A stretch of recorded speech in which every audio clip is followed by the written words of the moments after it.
CI pageants, Miss, Mr., Mrs. Corporate India contest and Collegiate India contest. Very good. Very good. I do. Tushar, you are in one of your latest cinemas, or? It happens to be close to my home. Lucky you. But Tushar, it's not a good sign. You're sitting all alone here in a cinema. It should be packed. That's a private screening for him. Private screening. Private ke liye OTT hai na? I mean, that's the discussion, right? Oh, no. I have chosen a hot pink auditorium for this scene. Okay. Are you seeing us on the big screen? I'm seeing you at the big screen, yeah. Wow, man, this is something we should have been there then. Yeah. Next time we'll be happy to host you, or Manish will. Oh, absolutely. Anytime. I think we can have everybody invited there. Manish, हमने पहला PVR Bangalore में जब खोला था कोरामंगला में, तो licensing की इतनी वाट लगी हुई थी, बड़ा टाइम लगा था. तो राजकुमार, who is a big actor of South India, and we had the CM of Karnataka, पूरा हॉल भरा हुआ था. जो अभी तुम्हारा PXL है ना, जो सिनेमा. करेक्ट. वो पिक्चर चली, सारा हाउसफुल है. पिक्चर चली, सारी एडमिनिस्ट्रेशन बैठी है, उल्टी चली थी. Yes, I heard this story as well. Huh? I mean, it's amazing how things start off and how they can grow. Yeah. Okay. So guys, we are already live. Sure. And good evening, ladies and gentlemen. A very warm welcome to Global Annual Women Economic Forum 2021. Today, we are discussing on OTT-led transformation of the media and entertainment industry. It's my pleasure to introduce to you today our panelists. We have on the panel Mr. Ashish Singh, CEO, Leica Productions, Mr. Manish Gaur, Chief Business Development Officer, PVR Limited, Mr. Tushar Dhingra, Founding CEO, Disham Cinemas, Ms. Jayanti Devarajan Iyengar, Director, Black Ticket Cinemas. So today's moderator for this session is filmmaker Mr. Rajiv Menon. Welcome you all to this wonderful discussion, and we are looking forward to it. Over to you, Rajiv. Hi, all of you. Welcome, women on if I'm on the economic forum, and I think all of you in your get-togethers and your parties in the last couple of years may have been saying, talking about films. But in the last couple of years, how many films have you recommended, or how many films have you trashed? That number, slowly seems to be changing, and you seem to be talking more about the series. But when it comes to the Paisa Vasool movement, you still want to go to the theater and see the big stars fighting good over evil and singing their songs, and villains flying all over and all this kind of stuff you seem to really enjoy. Or it's the Marvel comic strips which have been now made into such successful films internationally. But what's causing this change? Why are we seeing more of series? Why are we talking about it more?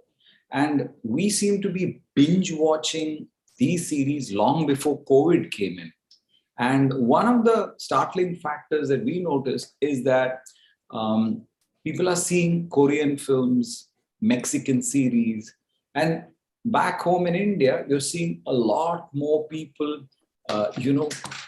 seeing Malayalam films, Telugu films, and Marathi films.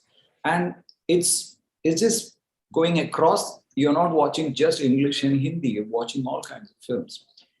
Now I'm trying to figure out why it is. Is it just because you're sitting at home, it's cheaper, you don't have to pay? Is it because the cost of the theater experience is going too high? Or is it because the kind of stories that are being told in this are more real? It's not cardboard cutout, really good hero versus the evil villain, but it is actually about some kind of gray characters fighting gray battles. I mean, is this the reason why it is? Or is it because the kind of audience that you're watching individually and not seeing it in a big theater with lots of people and whistles and paisa being thrown? What is causing this difference, and why are we sitting and watching these series? Will this alter filmmaking? Will it completely affect the way films are consumed in the theater? Will it change the way people write it and make films or act in it? And will the industry completely change, as some of the questions that are going to be thrown up? And we have a fantastic panel here. And we have people who are right on the firing line, like the chief of PVR, who is probably facing the brunt of COVID and also having theaters to worry. And then we have somebody who headed Netflix and also was in the thick of things with Yashraj Films and Balaji Telefilms, who's now heading Leica. And then we have somebody who was in the gaming industry, but now doing Dishoom Films. And so you can see that films are thriving, and then down from having your own OTT platform and creating special content. We have Ms. Iyengar also here. So we have a whole bunch of people who are really, really inside it. So we're going to have Manish and Ashish and Tushar and Jayanti all speaking about what they think individually are about it. And then we'll have a kind of collective audience session opened out. So over to you, Manish. You're the man on the firing line for all your theaters. Will theaters survive? Will films do well? What kind of content are you creating? So the floor is yours. Thanks a lot, Rajiv. First of all, thanks for inviting me to this very power-packed gathering. Talking about a very relevant subject in today's time. I think, the first time I got invited on this, I was a bit surprised because you were talking about OTT-led transformation. And then you get a guy from the theaters to say, hello. I mean, it's like, I'm taking the brunt and you want me to be there on the session, which was surprising. But I think it is certainly considered as of now, and when we go forward, you will realize how the difference of opinions get formed. But it is certainly considered right now a reasonable threat to the business of cinemas. Nevertheless, I think it's a great opportunity to talk about this incredible growth story of what I in cinema industry what like to call as disruptive phenomena in media and entertainment space. There is absolutely no doubt that the OTT has seen absolutely phenomenal growth, worldwide, but I think more so in India, which is more relevant market for us.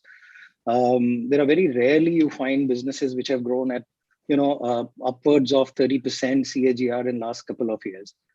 And this is something what you call not a normal disruption of a business, but something what we call as almost like an accidental disruption, which has happened. And I say it accidental,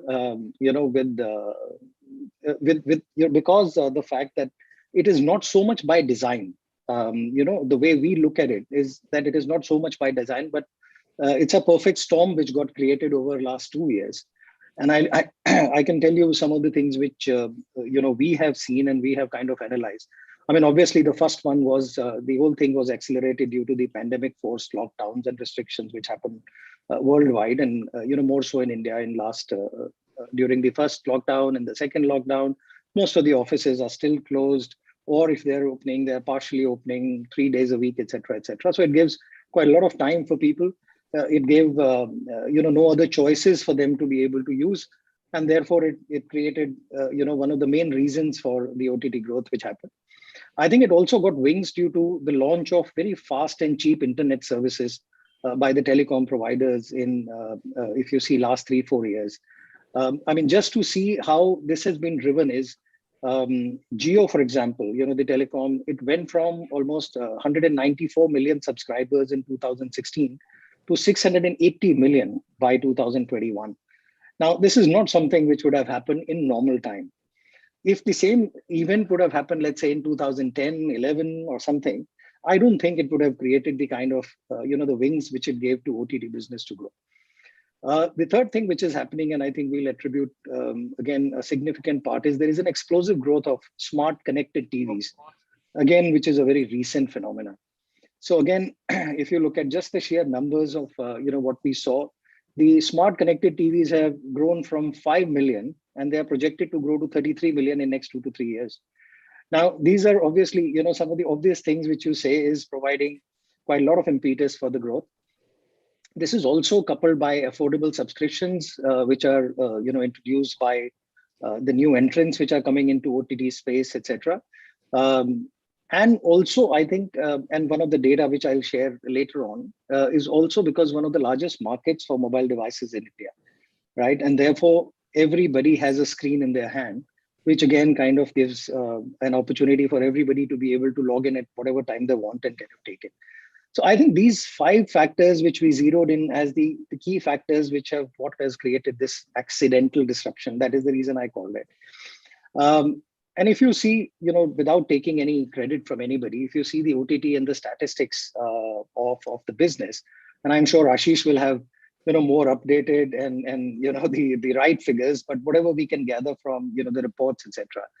I think currently India, if you see, has got around, it's a 35 billion market with 500 million subscribers, plus minus, like I said. I'm not vouching for the authenticity of this, but it is based on the reports which we get. However, if you see the growth of internet users is pretty much stabilized to around 8%, which means quite a lot of this disruption, what we are seeing is actually coming from the mobile, business, etc. So in last 1 year, what we have seen last 2 years, actually, we have seen almost 75% of Indians, they got into new subscriptions, spread across various platforms, including the ones which were regional. Obviously, it has been led by the international players, but I think quite a lot of regional players which have kind of come in as well.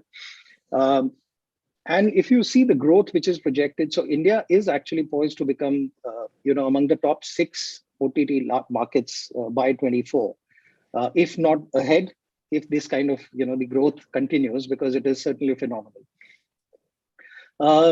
But what is interesting is that the average time which was spent by the Indian subscribers earlier to this pandemic was just around 20 minutes, which went up significantly during the lockdown, mainly because of the lack of any other choice.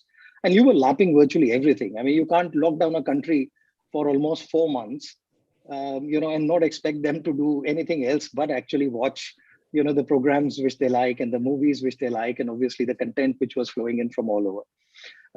So just to put the things in perspective, we believe Amazon Prime and Netflix saw an increase in subscription of almost, ahead of 65, 70%, kind of things which happened just because of this period, which is again, super normal growth as far as we are concerned. However, what is interesting is that, most of the people, actually, if you see, only 30% of the people we have seen prefer watching movies on the OTT platforms. Rest, everybody is looking at the long-term content or the long-form content, as we call it, basically series or even mini-series and things like that. But the movies as such, if you see, is just around 30%, according to the data which we have. And 87% of the subscribers consume this data or the content on the mobile phones. Now, that is again interesting, which is also, corroborating with what we were saying, that it is still a small screen phenomena which we are seeing. Obviously, we see with the smart connected TVs growing up, the size of the TV is getting larger and cheaper. Obviously, there is going to be a shift for sure. But as of now, this is where it stands.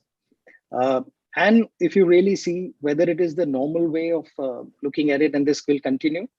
Just one small statistics we saw last week was that the screen time, which was earlier around 20 minutes, which went up to around 70 minutes, is already down to 40 minutes a day, which means that there is a bit of rationalization, which is already, kind of setting in. Ashish, I hope you will have the latest data and you can, kind of corroborate it. But this is, again, like I said, that from various sources we've got. So obviously, we are seeing that there are very large players who are involved. They are who got this perfect opportunity to kind of get into the country, look at how, they can grow the business.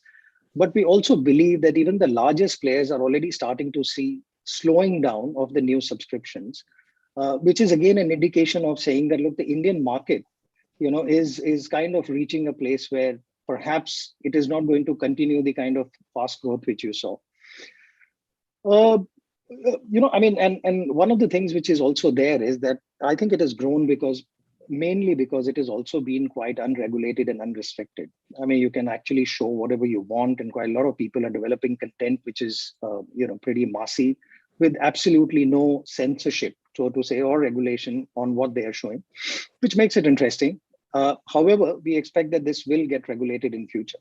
I think there are already quite a lot of voices which are saying. So once you get, because currently, if you see from our point of view, the cinema point of view, this is a media. It's not going through the scrutiny which a movie does before it gets released in the cinema, right? So once you have those kind of censorship, for the lack of a better word, comes in, perhaps you will see that quite a lot of content might just get kind of pruned down, and maybe more regulated then. While the streaming giants also have deep pockets, I think my experience, and before PVR, it was with retail, India has surprised actually many international players in terms of sustained growth in this country. You start off very well, the initial few years are great, and then it kind of start plateauing down till the time you reach a stage where you don't know what hit you. We are not saying that that should happen, but we are saying that, look, that is something which we can watch out for. These are the challenges which OTT has yet to see. And I think once the restrictions are over, life goes back to normal, office is open, you get back by around 8:30, 9 o'clock. Perhaps the only time which you have is just to catch up after dinner, maybe one episode of something. So again, the viewership might see a bit of change as we see in the normalized business scenario, which is not a. I'll not go into the details of the models, etc. I'll leave that for Ashish to discuss. So I'll come down to straight away to how different cinema versus OTT is what we are saying. So before the pandemic hit, we were selling actually 1.45 billion tickets a year. Now, the minute the pandemic hit, that went down to zero. Now talk about disruptive effect of an event, and I think that was the biggest disruption which the cinema industry has seen. And we are still dealing with it. I mean, it's not that it is over. Every day you still have restrictions. Maharashtra is still around 50%. Quite a lot of, I mean, it's the biggest market in the country for cinema, still are going through its own challenges. But we believe on the other side, India is still very under-screened country.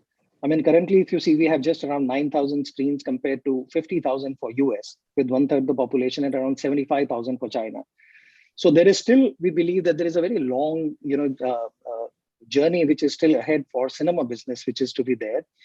And with reach of mobiles and faster internet, there is absolutely no question on the growth potential of OTT. But the question is that, when you look at it from versus cinema, what is the main perspective? What I personally think, and what I think the industry guys think, and maybe Tushar will also kind of echo when he's speaking, is that the theatrical business actually rests on another level.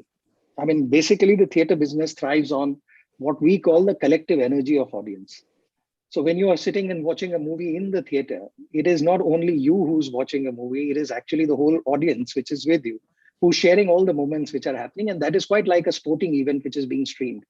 So while it is great to see a match on TV, but watching it in a cinema, watching it in a stadium is a completely different experience. And I think that is something which will still continue to play out for quite some time to come. And it's been said quite a lot of time that India basically thrives on cricket and cinema. And I am sure that that is not going to change very quickly. I think we like our heroes larger than life. We like our songs and dances, and which is quite unique in its own way. So I think it will be a bit early to kind of write off cinema and just to say that, look, while it is a very disruptive event, but the question is that does it lead to,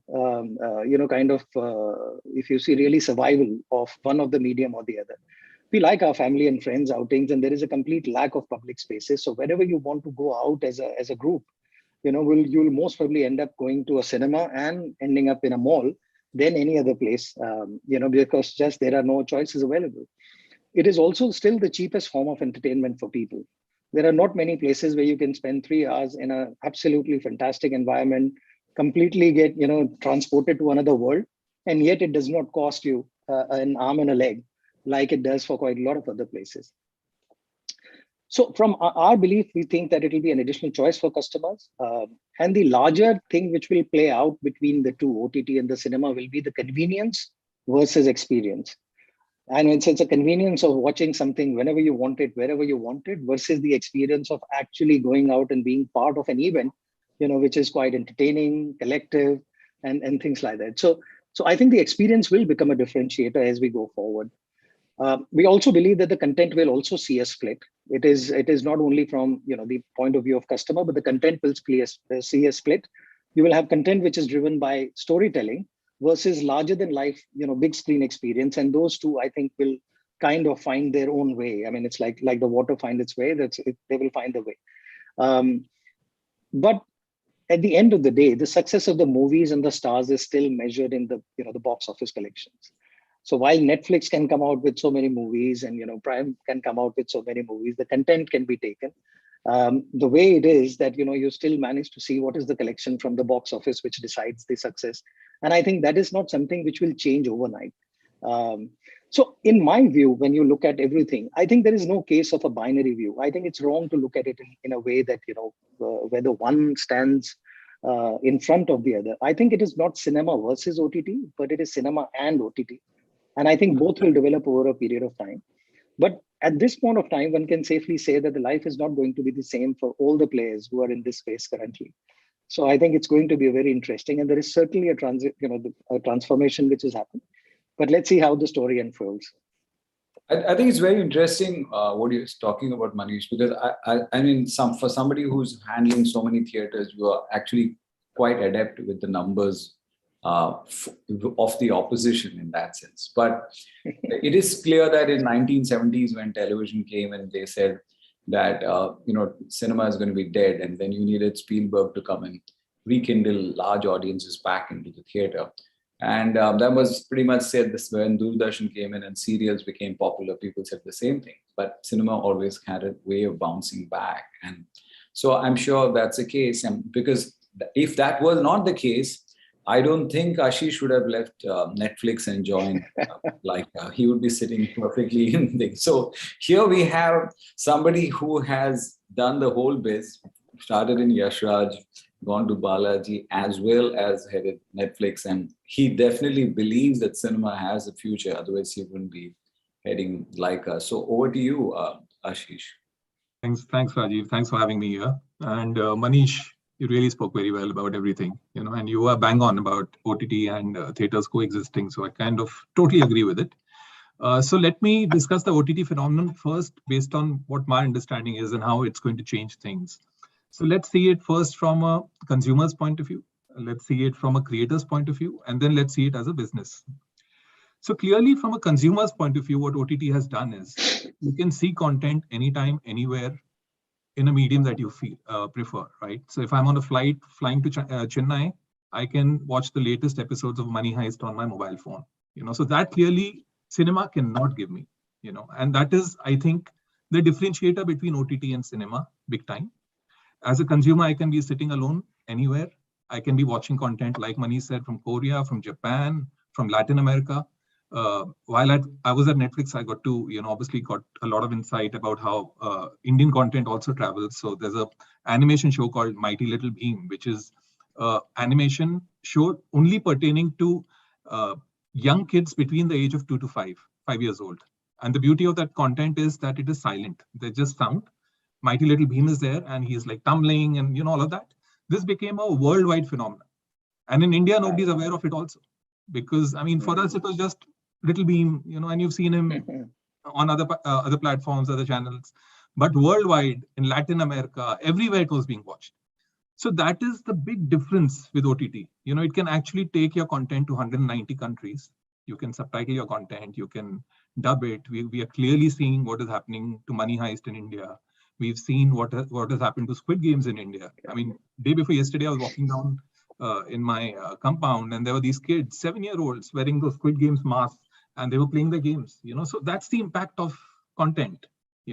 And definitely OTT is adding to it. I mean, from our point of view, we have the theaters, so we will have the Suryavanshis of the world, we'll have the next RRR, we'll have 83, and they all will do well. There's no question about it. But as far as OTT is concerned and the consumer is concerned, it definitely adds a lot of value purely from an international content point of view and a differentiator in terms of genres that you can play with. So when we talk about differentiator related to genres, then let's talk about how it impacts the creative talent. So when you are making a film for the theaters, you have to keep certain things in mind: length of the film, interval point, little formula of songs, this, that. But when you're creating for OTT, you don't have to keep any of that in mind. You can just make anything that you want the audience to see. It could be very different from what you have done in the past, because you're not guided by box office. You're not guided by a producer who's telling you, okay, for a marketing, we need an item song in the film. We need 5 songs because I want to sell my music. So that's the difference. Even on the web series side, you can have very realistic shows, true stories, biopics, without really, worrying about censorship. And by censorship, I'm not saying that we should encourage vulgarity or nudity or any of that, or bad language. What I'm trying to say is true stories, authentic stories, where you can actually show the truth without worrying about who's going to object to what in which part of the world or which part of India. So that definitely is an added edge that a creator gets on OTT. And finally, from a business point of view, so this entire discussion about OTT versus cinema, I personally actually laugh at it. For the simple reason, today as a producer, I cannot make a film and monetize it without either of the two. So if somebody tells me your film will only come on OTT, oh my God, where's the theatrical business? How will I make my profits? Or if somebody tells me, okay, your film will only release in the theaters, I will say, oh my God, I mean, that's a big revenue that I'm losing out on. No doubt, during COVID, there were a lot of original films there were films that were stuck and they couldn't release in the theaters. And a lot of the producers could, kind of wriggle out by selling them at a premium. And at that point, what we are forgetting is that the OTT platforms also didn't have their own content because shootings had stopped. Post-production was not happening. So even there was a huge demand by the OTT players to buy that kind of content because they had nothing. I mean, today, if you had a ready film with a reasonable actor, you wanted to show it on your platform to keep your subscriber base going. And clearly it was growing. Like Manish is saying, that OTT definitely had a huge, splurge in terms of subscribership during COVID. But still, to sustain it, you had to have content. And content was only available through ready films. That's why there was a plethora of films that were made for the theaters, but actually finally came on OTT. And the producers were happy because they definitely got a premium. The OTT platforms were happy because they got content which was not available even on the original side or web series because there were no shootings happening. Definitely the theaters lost out on it because those films didn't release in the theaters. But there are so many films ready now. Once everything opens up and once COVID goes, we clearly already are seeing the release slate of films that are going to release in the theaters. So there's no question of every week there's a film now, so those same films will be fighting for business. Coming back to OTT platforms, they also don't have the money to buy that many original films. Let's be very clear. They have deep pockets. So if Netflix has officially announced that they have 2,000 crores over a period of 2 years to invest in content, a lot of it is content that's licensed. So when we say licensed, these are films that release in the theaters first, and then you release it on Netflix or Hotstar or wherever, Z5 or wherever as a digital play, and then on satellite, and you get it at a lesser amount. So a OTT platform cannot be paying you premium money for each and every piece of content. They have a limited budget for each country. If you're talking about the 3 big, Netflix, Amazon, and Hotstar, so they have an India budget. They have to play around that. So keeping all these things in mind, clearly they will not be able to repeat buying original films for their OTT platforms. And those films will have to first release in the theaters. And then after 4 weeks or 6 weeks or 8 weeks, they will come on that respective platform, whoever's licensed it. So therefore, as a producer, both are equally important. OTT is definitely important from a revenue point of view. It's a guaranteed pre-sale. You know that money is coming back. But without a theatrical release, there's no way you can really recover unless it's an original film where you've been given a premium. But the premium can also be only that. You can't really, get a huge premium and make a lot of money, which a great blockbuster can give you. Clearly, so the premium is also capped up to a certain point. No doubt it's guaranteed, which is a good thing. During COVID times, it was a great thing. But now going forward, I don't think you're going to get that premium. Even as actors, like Manish rightly pointed out, no actor given a choice will want his film to be a direct-to-OTT. So even while I was at Netflix and my experience with other producers and other creators and other actors and other platforms, clearly if they had a choice, they would have waited. Actors would have put pressure on the producers to say, no, please, I've signed up as an actor for your film to release in the theaters. I don't want my film as an original on your OTT platform. Because at the end of the day, the subscriber base is only that much, right? Let's not talk about how much is what, because some of it is obviously a secret. But you cannot reach out to 40 million people with a blockbuster like, say a Sultan or a Tiger Zinda or a Suryavanshi may be a little lower because of COVID in terms of numbers and seats filled in. But still, that would have been the number had it released during normal times. Where do the actors make money from? Endorsements more. Not just movies. How do they get endorsements if they have a fan base? Where do they get the fan base? Not through OTT. OTT can just create some stars. So like we saw Scam.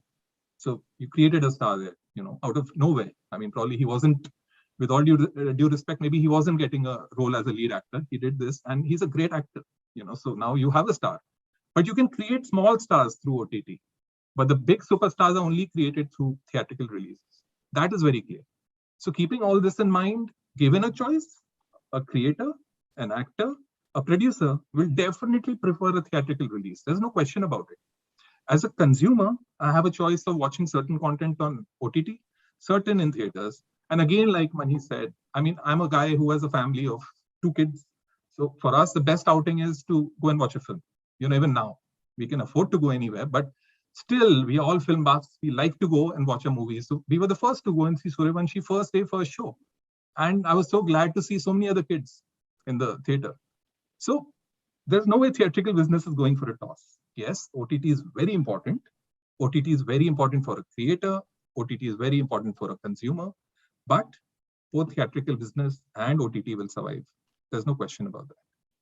I think that's a pretty clear kind of understanding that what OTT has done is created another source of revenue which competes with that of satellite revenue. And we have seen different streams of revenue coming in at different points of time. There was a period in the 1950s where Hindi films were shown in Russia, and Raj Kapoor and Awara was such a huge hit. And then subsequently, even during the Amitabh Bachchan phase, all over Egypt and everything, Amitabh Bachchan films ran. And then you saw that number shrinking as our subjects became more marriage oriented, and we started catering to the NRI Indians, and we had more money coming in from England than the NRIs and whatever the Pakistanis, Bangladeshis who were watching the song and dance films, which was all based on movies, and it was spreading Indian fashion and stuff like that. And that sort of opened up. So the audio business went up, the audio business went down. So you have the continuous movement of various sources of revenue which keep going. But revenue is one aspect of it, but I think somebody like Tushar, who's coming in as a producer, would have a different view on what are the opportunities creatively as a producer, and what can you do with the medium, and what are the new kinds of films that you can sell. And by the way, even the kind of numbers that you're seeing on YouTube for something like aspirants, just some people, as India hurls itself towards urbanization and Instagram and people wanting to get more famous and cricket stars and film stars, and only that, that bulk of India is actually sitting and writing UPSC exams or trying to get into IIT, and when you make series about them, the numbers they get are so high that even Channel 4 wants them on board. So India is not Bombay. India is not Bandra. India is much bigger, and much bigger India really wants to study and move up on the social ladder. And I think Tushar will be able to give us an insight into how to make films without those 5 or 6 Khans or those people who live only in Bandra, and what are the options of telling stories? What other kind of stories can you tell? And what does larger India want to see on whichever the medium may be? So as a producer, how do you see this? What are the opportunities? Thank you, Rajiv. One correction, I'm not a producer. Dishum is about cinema business. This is an upcoming new multiplex business. But that's fine. One part you should know, Bandra has only one theater. It's a single screen cinema. Only guilty. Yeah. I think you got some multiplex in Globus in that. Yeah. It is now. It was taken over by Satyam. Satyam is now joined hands with PVR. So it is a PVR cinemas now. Very good looking cinema. It's done in a European French style sort of a thing, and it's my neighborhood cinema in Bombay because I live in Bandra. Me too. Going back to I do live in Bandra. So. Same here. So currently I'm in Gurgaon, and that is where I'm speaking you from. Okay, Uh, I think I have few, the topic says OTT-led transformation. I think Manish and Ashish have spoken about two sides of it, that it's not a binary choice. I agree. I think there are three kinds of transformations that has happened. One is people who are OTT subscribers have been exposed to a global level of content. Hence, they have become far more nuanced, they have been far more exposed, and there has been a generational shift in the kind of audiences that are there today. So would you as a filmmaker or anybody else would tap into that or not would matter. Without taking names, you would see a lot of blockbusters with big names have landed in duds. Prolific directors of big names who've had great music scores, had big blockbusters, have not been able to relate to or tune themselves to the current audiences. I think that's one thing that will be something interesting to see in the coming time, how this visual experience is going to be built on. So that's one change. The second transformation, according to me, is today actors like KK or Manoj Bajpayee, or as he said about Scam, talent is getting far better exposed in terms of there is a far, the distribution side has opened up new avenues. One basic root or the bloodline of our business is great writing. I think for the very first time, our colleagues in that space are being looked up. They're being paid well, a lot better than what it was earlier. I think what Salim Javed used to have a number at one point of time in their lifestyle, today we have many of those happening. And there is an industry that is blooming. So there is an irrigation of money that is giving you better production quality, that is getting you great, writing community, which is getting, built on. And obviously our culture is going out. I think that is something that is happening. So that is another transformation that is happening. So that exposure and that interchange is another part of it. I'm from cinema exhibition business. I think we all are trying to do is, can we get you to this house full of happiness where you come in and you feel, and you forget about your, woes of life. And, you get enthralled by a comic scene or an action scene or a dramatic scene. And I really, really second what Manish spoke about, that, filmmakers produce something. If I watch Bombay on a phone, or when I watch it on that screen, Rajiv, the difference is what my, the guy sitting on the next, seat is saying. We all are collectively adding to that art form. It's like a jokes, read on a mobile phone or spoken in a space. So I think that bit is there and in place.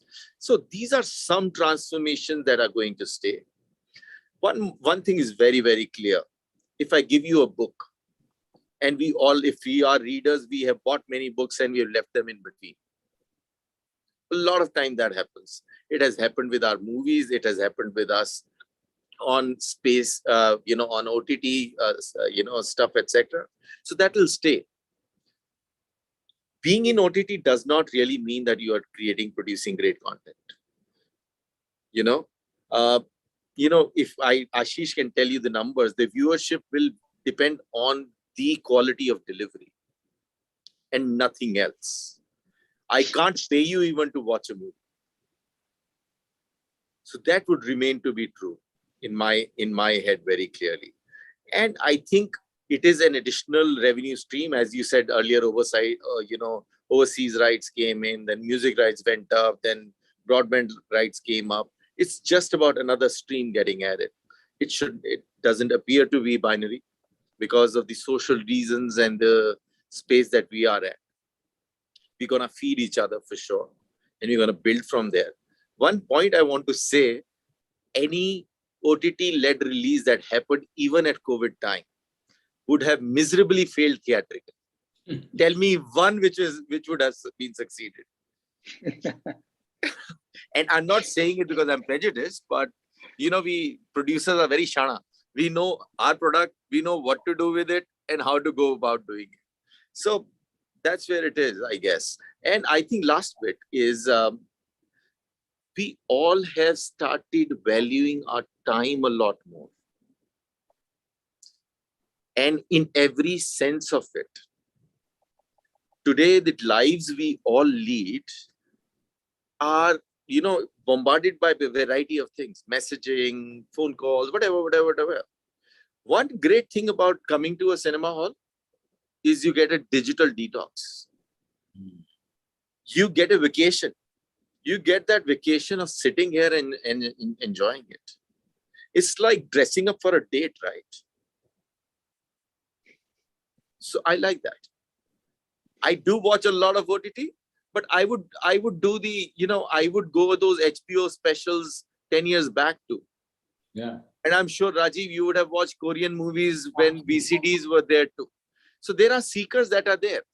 This is great. It is democratization of entertainment, which is fabulous. As consumers, it's fabulous. It's not an either or.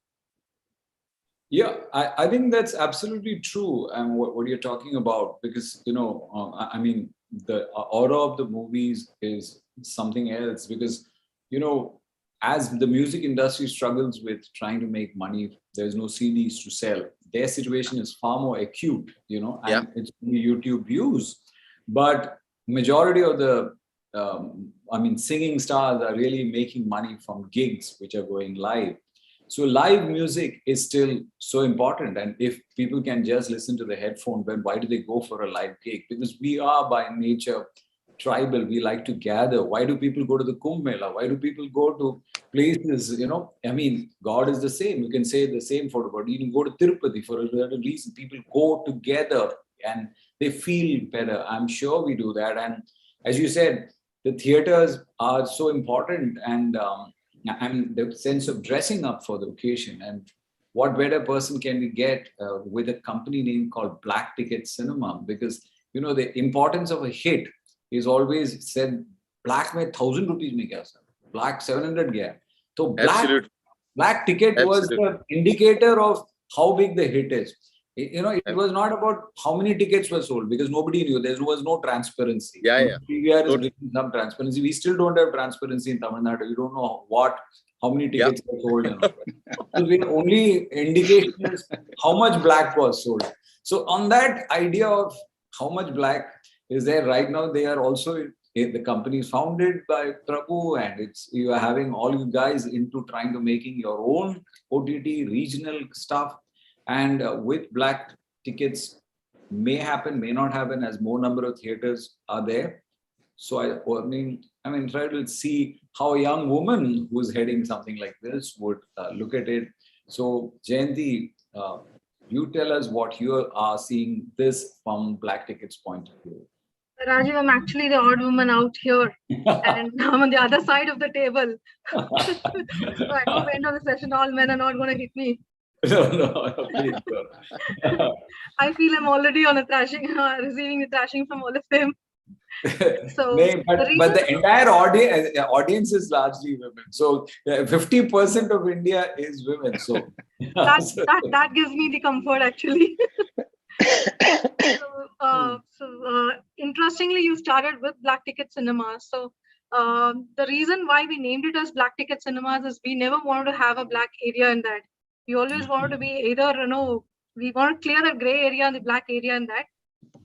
When it comes to OTT, there are a lot of things which people talk about, but there's one interesting thing about OTT is that I'm sure, Ashish, Tushar, and Manish will definitely agree to it, that when it comes to distributors and the producers, there is no transparency in terms of how many tickets sold or how many people have come. It's always about the box office. So as far as the OTT platform is concerned, we have a live console, and we give the distributor and the producer and the filmmaker that transparency as to how many people are currently watching the movie. And that live console also supports the multi-dollar currency. And sitting here while I'm watching the same cinema, somebody else can also watch the same cinema sitting in Japan or Singapore or Malaysia by paying in their own currency. So that kind of transparency is what we want to bring in. And also one interesting factor is we thought there are a lot of people who are not actually able to bring their cinemas into the public viewing platform. Either there is YouTube, where the monetization is so very low, or there are theaters where they can't afford or they can't go to those theaters and get their movies released. So when we are talking about this,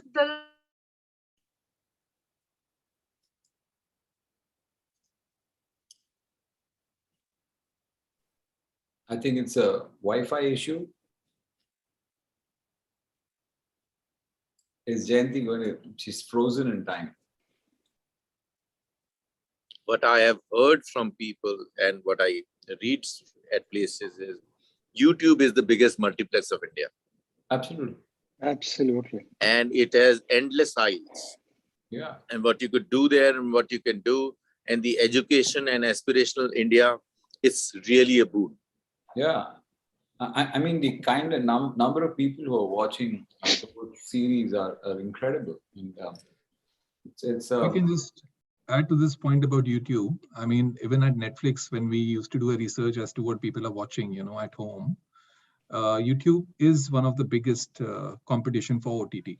And apart from that, there are games like Fortnite. So a game like Fortnite, which is played world over and consumed by all kids of different ages, that again is a very huge competition. Because see, at the end of the day, you're looking at time that a person spends in front of a screen, right? So whether it is YouTube, whether it's OTT, or whether it's a game for that matter, gaming itself has become so big.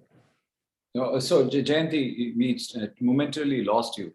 So we try to entertain with filling up for you. Now go ahead. Correct. I'm sorry about it. So while I was talking about the OTT platform, I just want to highlight that what we are bringing into the OTT platform is creating an OTT platform is as easy as having a cup of popcorn, like how Tushar is having it right now. So in less than 60 minutes, we can create an OTT platform, and that's what we want to bring onto the table for all those aspiring filmmakers and all those people who are actually interested in bringing their content to the audience.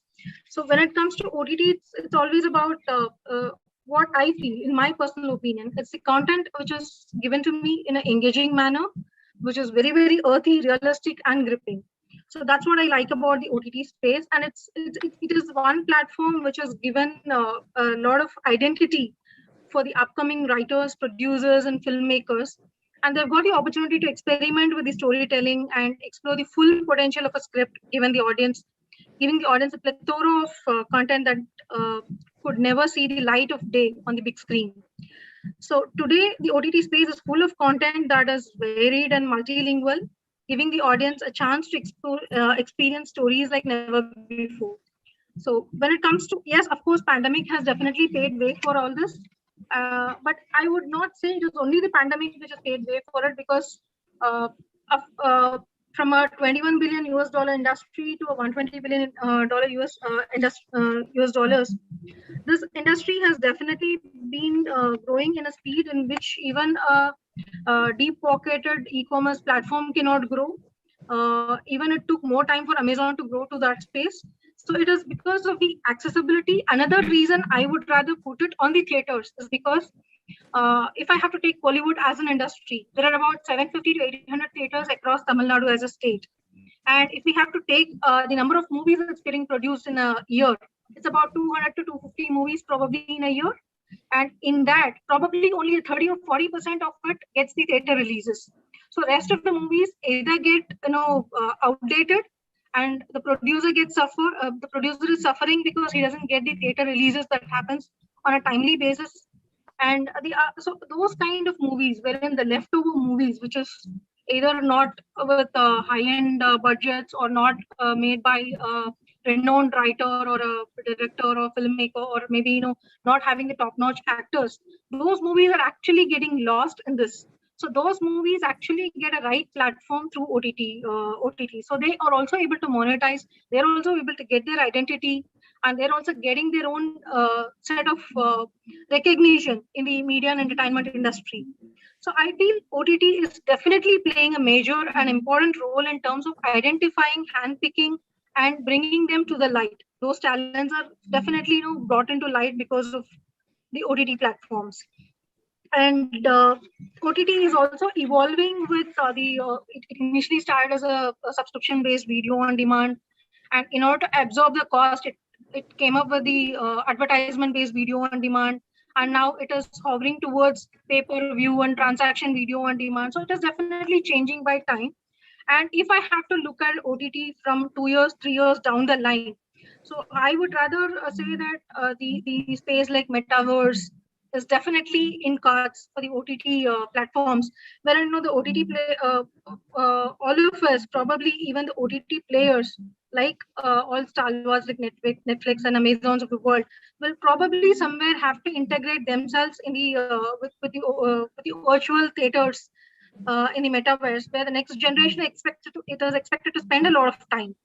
And we can anticipate the merging of physical and the virtual world in the metaverse, and metaverse plays like a Decentraland or something. And also Facebook entering the virtual world is creating a lot of space and scope, and it is actually enabling the OTT players to migrate themselves from the current existing platform and upgrade themselves to get into those platforms and integrate into the virtual world. So I see 5 years, 10 years down the line, yes, definitely the movies and the theaters and the OTT platforms will definitely coexist. While watching movies on theater is an experience, while watching this movies in the virtual world and having a different sort of personalized experience is more of a comfort and passion is what I would feel. What I would like to register that it's going to coexist definitely, as all of them said. So I think we have Nidhi has come back. So I think it's she's indicator of time running out. So I think your voice is muted. Yeah. I'm sorry. I think you have 5 more minutes. Okay. So you can So carry on. I think just to sum up what we have all been hearing, and I think it's pretty clear that there's going to be coexistence of OTT and film, and you'll have the big screen pull for the big entertainment, and it's a family occasion, and you're going to see this happening as audiences become selective, as tastes become varied. You have seen this happening in the audio. Audio is an indicator of what things are going to happen. And you're seeing today young people listening more to Korean pop. I mean, the K-pop phenomenon is really fueled by what Tushar was talking about, YouTube. And seeing those kids dance is what was pulling people in. It's not even a language that you can understand. But that means that the audience is looking for a wide variety. All of Europe suffered so much from the Hollywood onslaught, and great industries like the Italian and French industry were saying that we are being swamped by this big budget marketing. But today, you have Money Heist coming in from Spain. You have, Narcos coming from Mexico. Ozark coming from Germany. Yeah, and you just find the quality of the production from these countries, and more important, data. It was pretty evident that you're seeing a lot of people who were watching House of Cards, and they also found there was a lot of people who were watching Downton Abbey. So if you're saying people liked politics and they liked British royalty, so then that makes sense for Netflix to fund $100-200 million on Crown. So this kind of data analytics, because you know how much the person is watching, when he's binge watching, when he's going away. That data didn't exist in films because if people didn't like it, they went out for a smoke. But now you exactly know where it's going down, and that kind of data analytics makes you kind of feed into the production chain that there is possibility and option. And as he said, Chota Beam, which was being put on all the time when you are feeding children, is now a global phenomenon. And we must realize that we are the greatest soft power exporters. So when you go to Cambodia or Philippines or everywhere, you find the Ramayana and Mahabharata and the Puranas there. So we have exported a lot of stories around the world. And then there was this big period where we were only making films for the NRI. I think our time has come, and we should be going back to projecting Indian values in music and our storytelling to the world in our own unique way. be it with songs, and there's nothing to be ashamed of.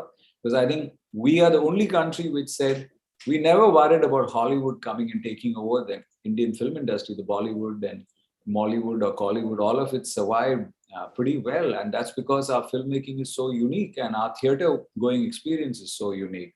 And I think we should be proud about it, just as we're crazy about cricket and Test cricket is still watched in India. I am sure we're going to have a great time watching movies as well as series like Patal Lok, which is so real, and watching something as fantastical as Game of Thrones or as dark as Squid Games, as people go more and more into debt, and world over people are going into debt and they can connect with it. So you're seeing a globalization of content, and you're going to see localization of production, and you're going to get the best talent from all over the world.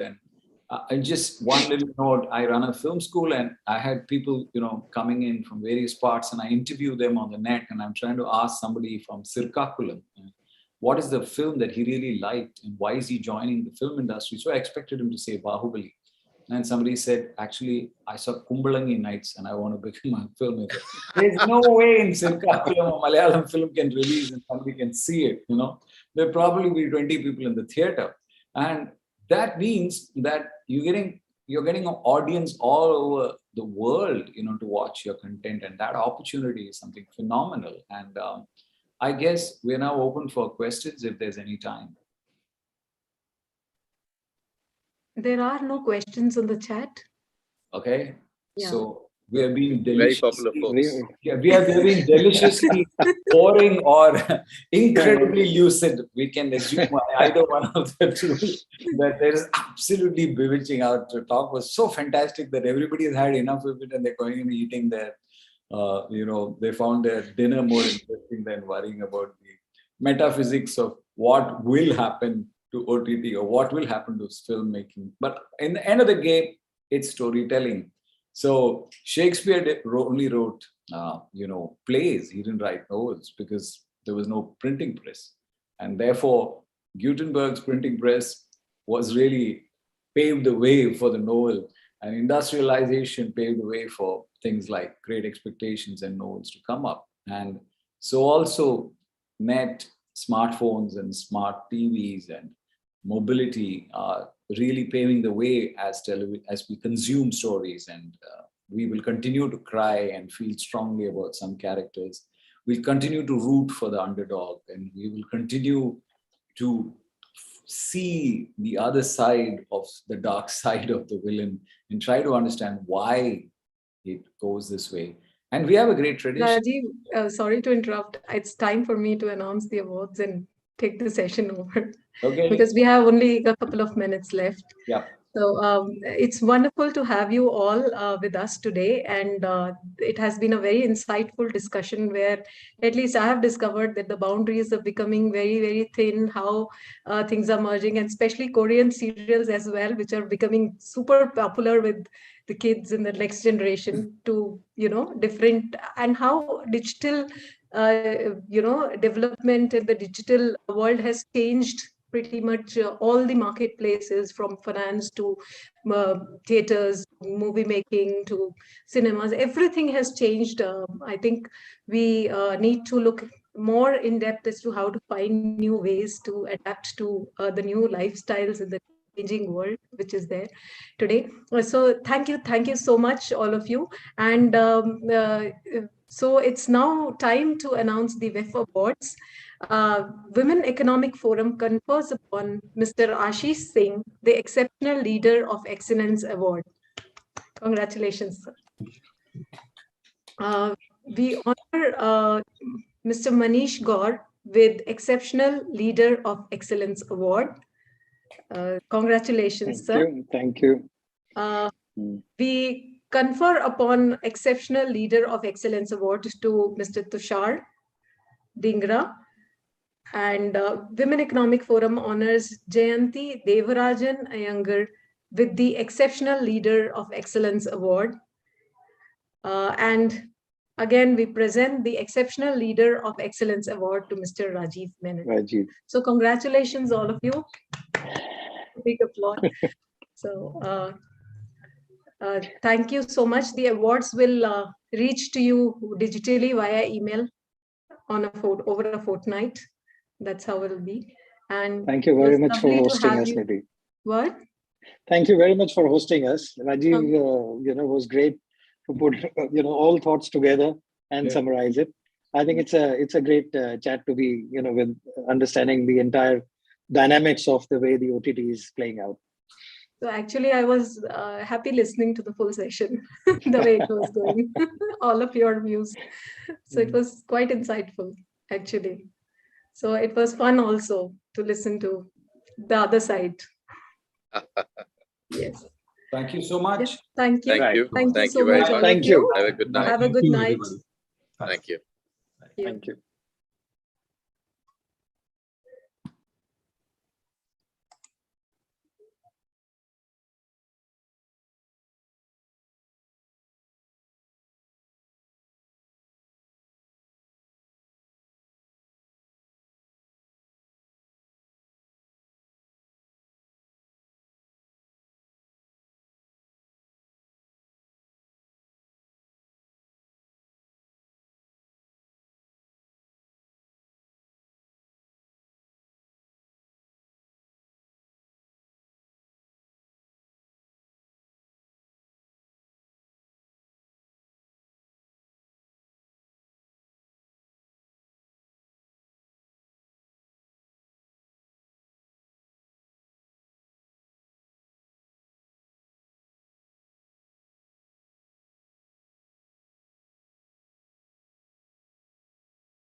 Hello, everyone.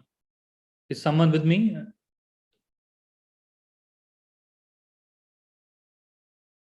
Are we good to go?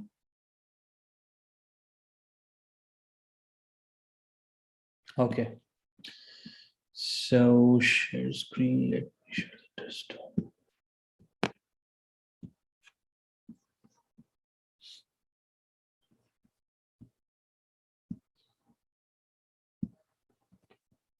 Okay, let me start sharing my PPT.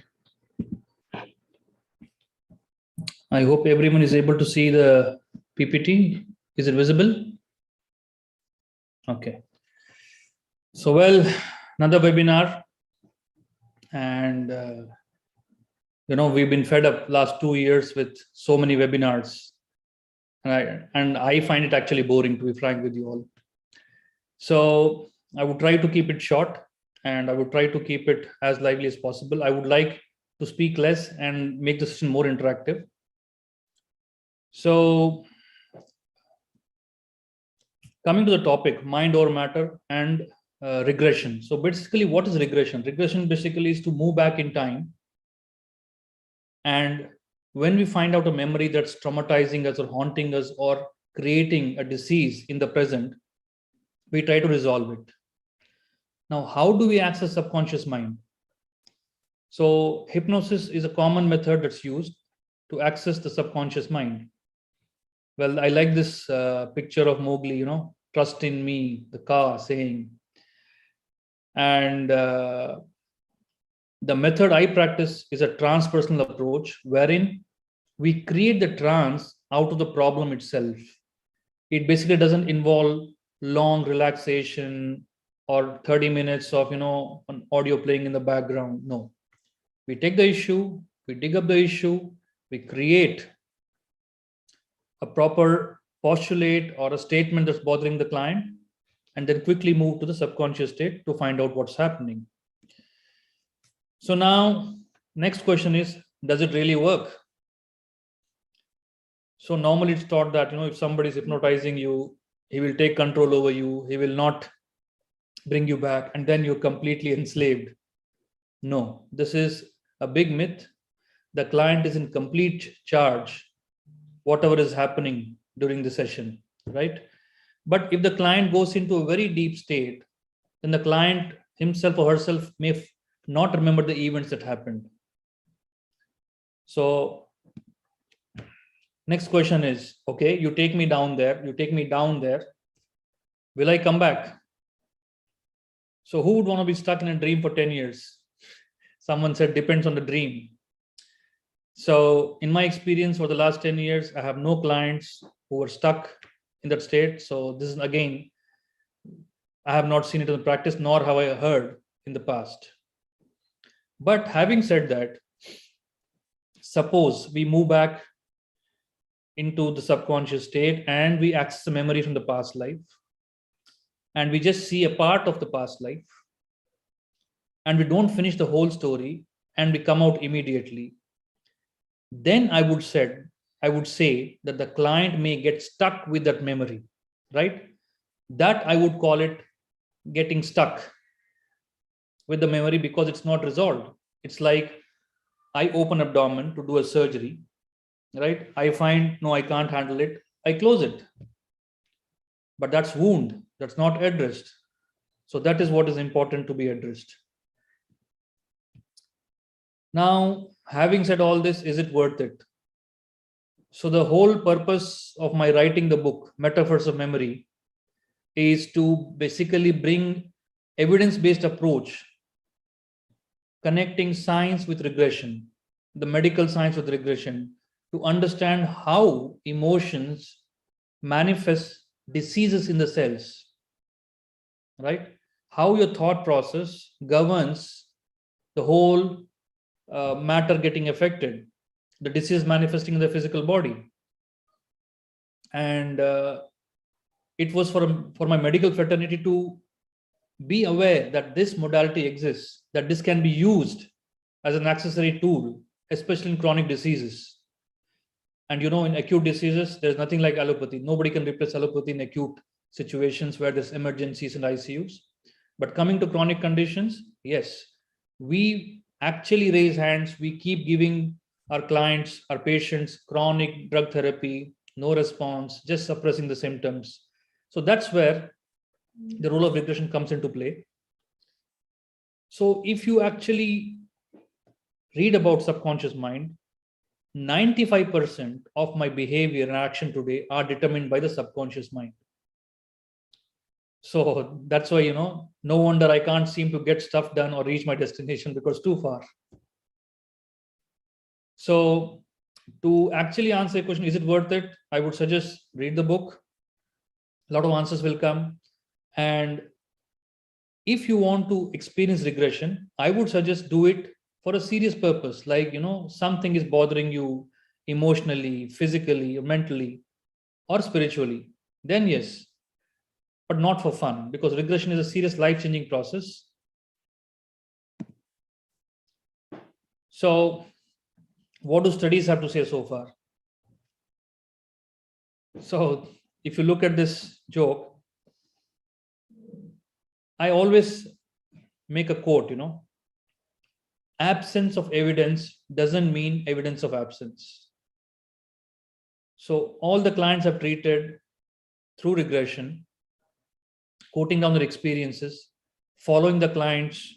I follow my clients at least for 6 months to see if changes happen, if they're in more sessions during the process, if something was unfinished, so that they achieve near complete resolution or complete resolution of the problem they present with.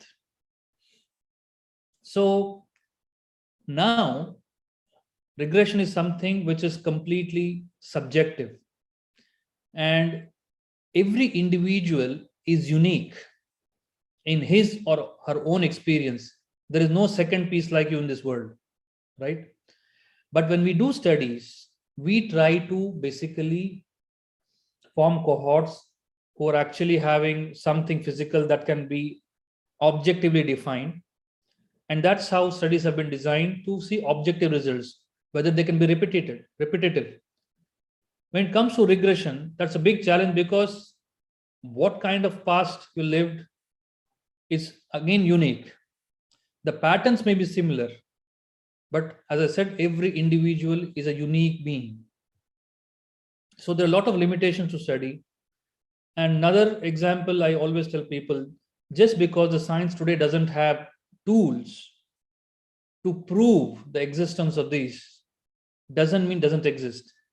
For example, if I bring somebody who is in 16th century and just make him stand on the street, he will look at the aeroplane and he say, what kind of bird is it that's flying? And I tell him, no, this bird carries, it's not a bird, it's a machine that carries almost 300 people. Will he believe it? No, he'll call it magic or some kind of weird world. And if you show him a television, he would say, who is inside this box? You've trapped somebody inside the box. Because my mind is not tuned to grasp, right? So that's what I'm trying to say, is that just because we don't have the mindset or instruments to prove, doesn't mean doesn't exist. So this is where I would like to end my presentation and open the forum to discussion, because I want it to be interactive. I can keep quoting examples, I can go on and on, but I don't want to make it boring.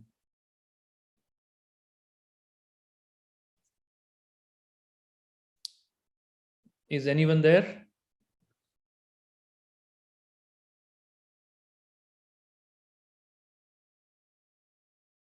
Are there any questions from the audience?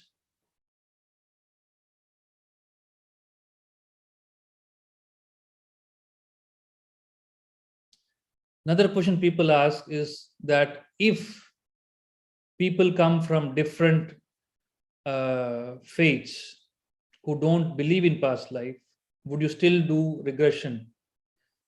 So in this scenario, what I would do is, I would just tell the client, look, just approach with an open mind, right? What is that we want? We want solution to a problem. And when you go in your trance, if you get some images, just live through it, just go through it. If you feel it's imagination, just imagine it off, no problem. And then we address what happened in the current life. Of course, that's a truth that cannot be denied. And the healing through current life regression is quite much more significant than the past life regression. So finishing the past life regression, addressing the current life issues, connecting both, and when you resolve it, say in a few weeks' time, when the client comes back, what is that the client needs? The client needs solution, right?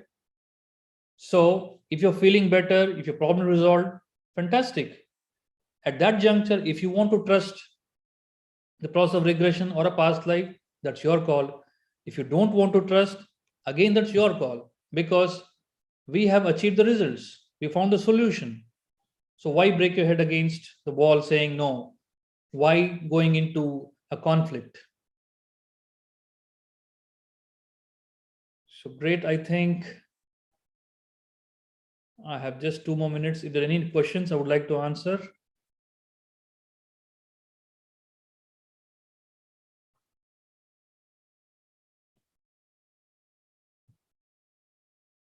I don't hear you, Sukanya. You're on mute.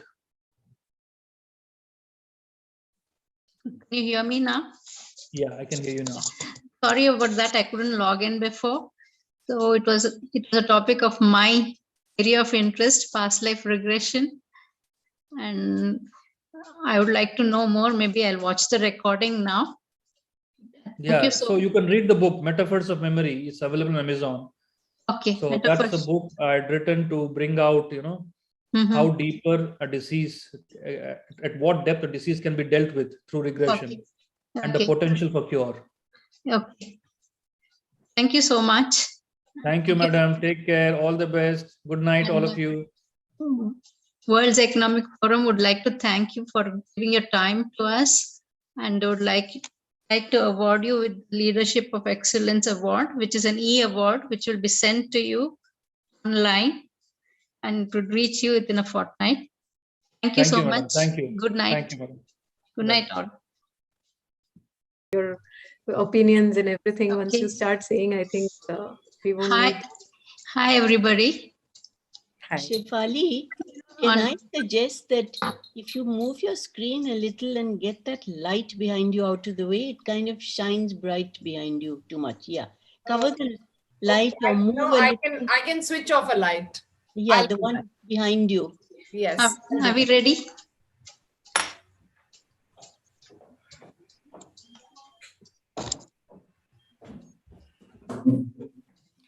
Hi, Vaishnavi. Hi. That's better. Doesn't hit the eye. Hi, on behalf of AWEF, the Women's Economic Forum 2021, I would like to welcome you all to this session on the slow fashion movement. Taking us through the session would be the session moderator, Nidhi Tandon, who is a founder director, MCI Pageants, Veena Singh, founder, Ika Design Studio Private Limited, who is one of the panelists, Kirti Punia, co-founder Relove,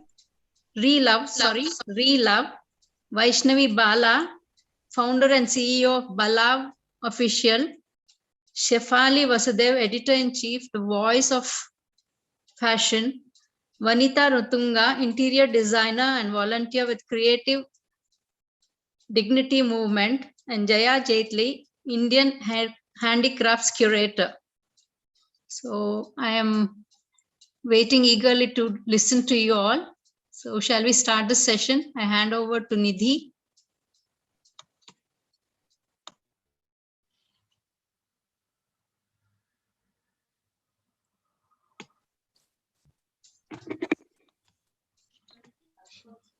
Nidhi, can you come in, please? I think her. Till then, I just want to say it's really a privilege to share this platform with all of you. Thank you so much for, coming and making the time. Really, thank you. Thank you very much. So much preparation, at least 50 WhatsApp. We are all challenged, Jaya. Even I'm technologically so challenged. No, all your questions help me surface, It shows your enthusiasm.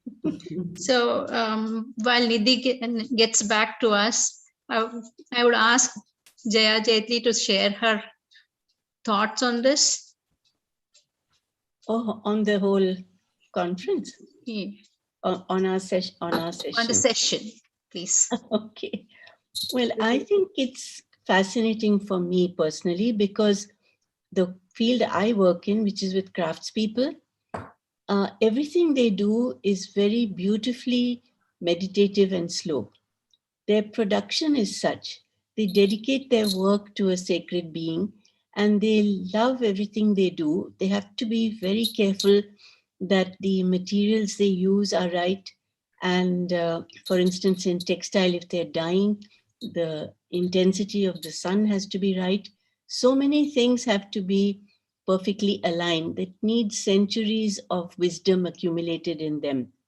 And I think that what they produce actually should be the very basis of the slow fashion movement, because we have to honor them, the traditions, the rarity of what they do in this industrial world, and to celebrate our own heritage, our own diversity. Diversity itself is such that it can feed a lot of energy and enrich any kind of fashion. An industrial fashion means too much replication, too much of the same thing, too much standardization, whereas the craft sector can make the slow fashion movement quite beautiful. Hi, a warm welcome to all of you for the slow fashion movement. Let me introduce you to today's panelist, and today's panelist is Mrs. Jaya Jetli. Jaya Jetli has worked closely with India's craft persons to sustain traditional craft livelihoods and preserves India's cultural heritage since 1967. After guiding design and marketing at Gurjari for the Gujarat government for 11 years, she founded the Dastkari Haat Samiti, a National Association of Craftspeople in 1986. Jaya Jetli created Dilli Haat, a permanent and now iconic craft marketplace in Delhi in 1994. She works to link craft persons to a variety of markets through innovative strategies like creating artistic craft maps and organizing over 15 international workshops with foreign artisans and Indian counterparts. We welcome you on board, Jayaji. Thank you very much. Love to be here. Yeah. And our next panelist is Shefali Vasudev. Hello. Shefali Vasudev is a senior writer and journalist, a fashion and culture commentator, the author of Powder Room, the untold story of Indian fashion. Shefali has worked with numerous news and lifestyle publications in meaningful editorial roles in her career spanning 25 years, from India Today to the Indian Express and Mint, amongst others. She was the first editor of Marie Claire India, published by the Outlook Group. She currently works at the Voice of Fashion as the founding editor of India's first daily online magazine on fashion, design, and culture. Welcome you on board, Shefali. Thank you, Nidhi. Thank you for having me speak on something we all need to be reminded of as journalists. Next on our panel is Reena Singh. I'm sorry to interrupt. Can somebody let Kirti in? She just called. That will be from the host side. Okay. So Reena Singh has gained a lot of insights on international fashion through travels and worked with international design studio based in Parato, Italy, with Will's Lifestyle, where she headed women's wear category. Reena Singh launched ICA in 2011, where she works primarily with textile craftspeople in rural Western and Eastern India to develop natural, sustainable fabrics in modern but enduring silhouettes. She received LA India Graduates Award in 2015 and was runner-up at the Vogue India Fashion Fund 2016. She has recently been awarded the Vogue Parlist Minimalist Designer of the Year 2019 and was featured as the Harper Bazaar Woman of the Year for 2019. Welcome you, Reena, with us. Thank you, Vanita. Thank you for having me. Yeah. Thank you. Our next panelist is Vanita Rungta. Vanita has a comprehensive breadth of experience, having handled a gamut of assignments for the last 26 years. Creativity and an eye for beauty led her to embark on an entrepreneurial journey as an interior designer after having worked almost 8 years in audit and advisory services. She's a volunteer with Creative Dignity, where she strives to provide a sustainable ecosystem for the artisans. Joined Creative Dignity post COVID-19 and opened the world of handmade to her, where she learned and relearned the stories behind the crafts while helping to rejuvenate the artisanal ecosystems. We welcome you, Vanita. Our next panelist is Kirti Punia. Kirti is the co-founder of a fashion tech company called Reela. Over the last 6 years, she built one of the India's largest apparel and lifestyle marketplace for rural artisans to directly sell to customers named Okai. Kirti has worked across 6 startup companies across functions and geographies. This year, Kirti won the Business World Women Entrepreneurship Award 2021 for her impact at Okai. Kirti has also been acknowledged by Niti Aayog as the top 100 women transforming India. Welcome you to the discussion today, Kirti. Thank you, Niti. Our next panelist is Vaishnavi Bala. Vaishnavi Bala, the CEO, founder of Bala Official, with the vision of creating a safe space outside gender and societal norms. Bala is a high street fashion house founded in 2021, following an aim to normalize experimenting in fashion. Each article of clothing is made in light of a story that draws its inspiration from the streets.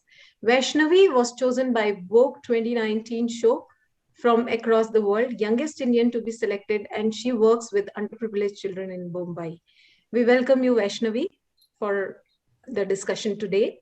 Thank you for having me. Thank you.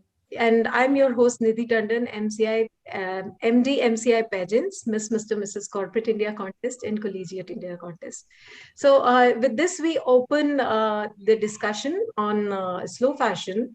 So I would like to say that prior to the Industrial Revolution, what we wore was sourced locally and produced out of nearby textiles and resources. Durability was the main priority when shopping. Clothes needed to last a long time. Trends were slow moving because clothing for the majority served as a utility or function, not as a luxury. The rich few aside, there was no need to have a continuously evolving wardrobe. The slow fashion movements takes us back to these simpler, more sustainable times. Instead of cheap synthetics, slow fashion clothes are made from quality, durable, and eco-friendly fabrics. Garments are produced in small batches and only a few styles for each collection. Most importantly, the designs are timeless and the craftsmanship quality enough to make it last longer. Slow fashion isn't about playing 80s dress up. It's about saving our planet and the people responsible for making our clothes. So let us know more on this from our experts today. So we open the discussion. Vaishnavi, is slow fashion, slow fashion about returning to a personal relationship with fashion? Why should we care about slow fashion? Honestly, I feel like slow fashion, more than a concept, is a way of life, and it is something that is going to help only us in the future. So today, if we think about how, if we see all the backend that goes into making a product, for example, like when as a brand, I wouldn't say we are sustainable, because sustainability is a very vast concept. If you buy milk, like if you buy an Amul milk packet and you're still discarding the plastic, you still can't call yourself as a sustainable person. And to be sustainable as a brand as a whole, your entire lifestyle needs to be something sustainable. If you're wearing plastic chappals to travel, you're still not a sustainable person. So I'm a conscious brand, and everything that goes to waste, or like the bits and pieces of fabric that we have, is used to create something else in the future, and a different collection or a different garment. And I feel like it is important to know the value of slow fashion, because the whole process is something that will define our future tomorrow. And these are clothes that, instead of quantity, you're focusing on quality, and you're focusing on something that will last you longer, rather than something you're just buying for a one time use, which you don't want to maybe repeat later. So now, if you've seen, there's H&M has started this new concept with Loop, wherein that you can put in all your old clothes into this machine, and in 8 steps you can choose what exactly you want your new outfit to be. So for example, if you want a t-shirt and you've given away an old t-shirt, you get to choose what color you want, how you want the fit to be, and it comes out as something new. So this is a whole new way of upcycling, and is also in favor of slow fashion, because this is something where we're not discarding anything, the product doesn't go to waste, and the fashion industry is responsible for 20% of pollution, like water pollution in the world. So we're cutting down on that, which is only going to help us in the future. Thank you.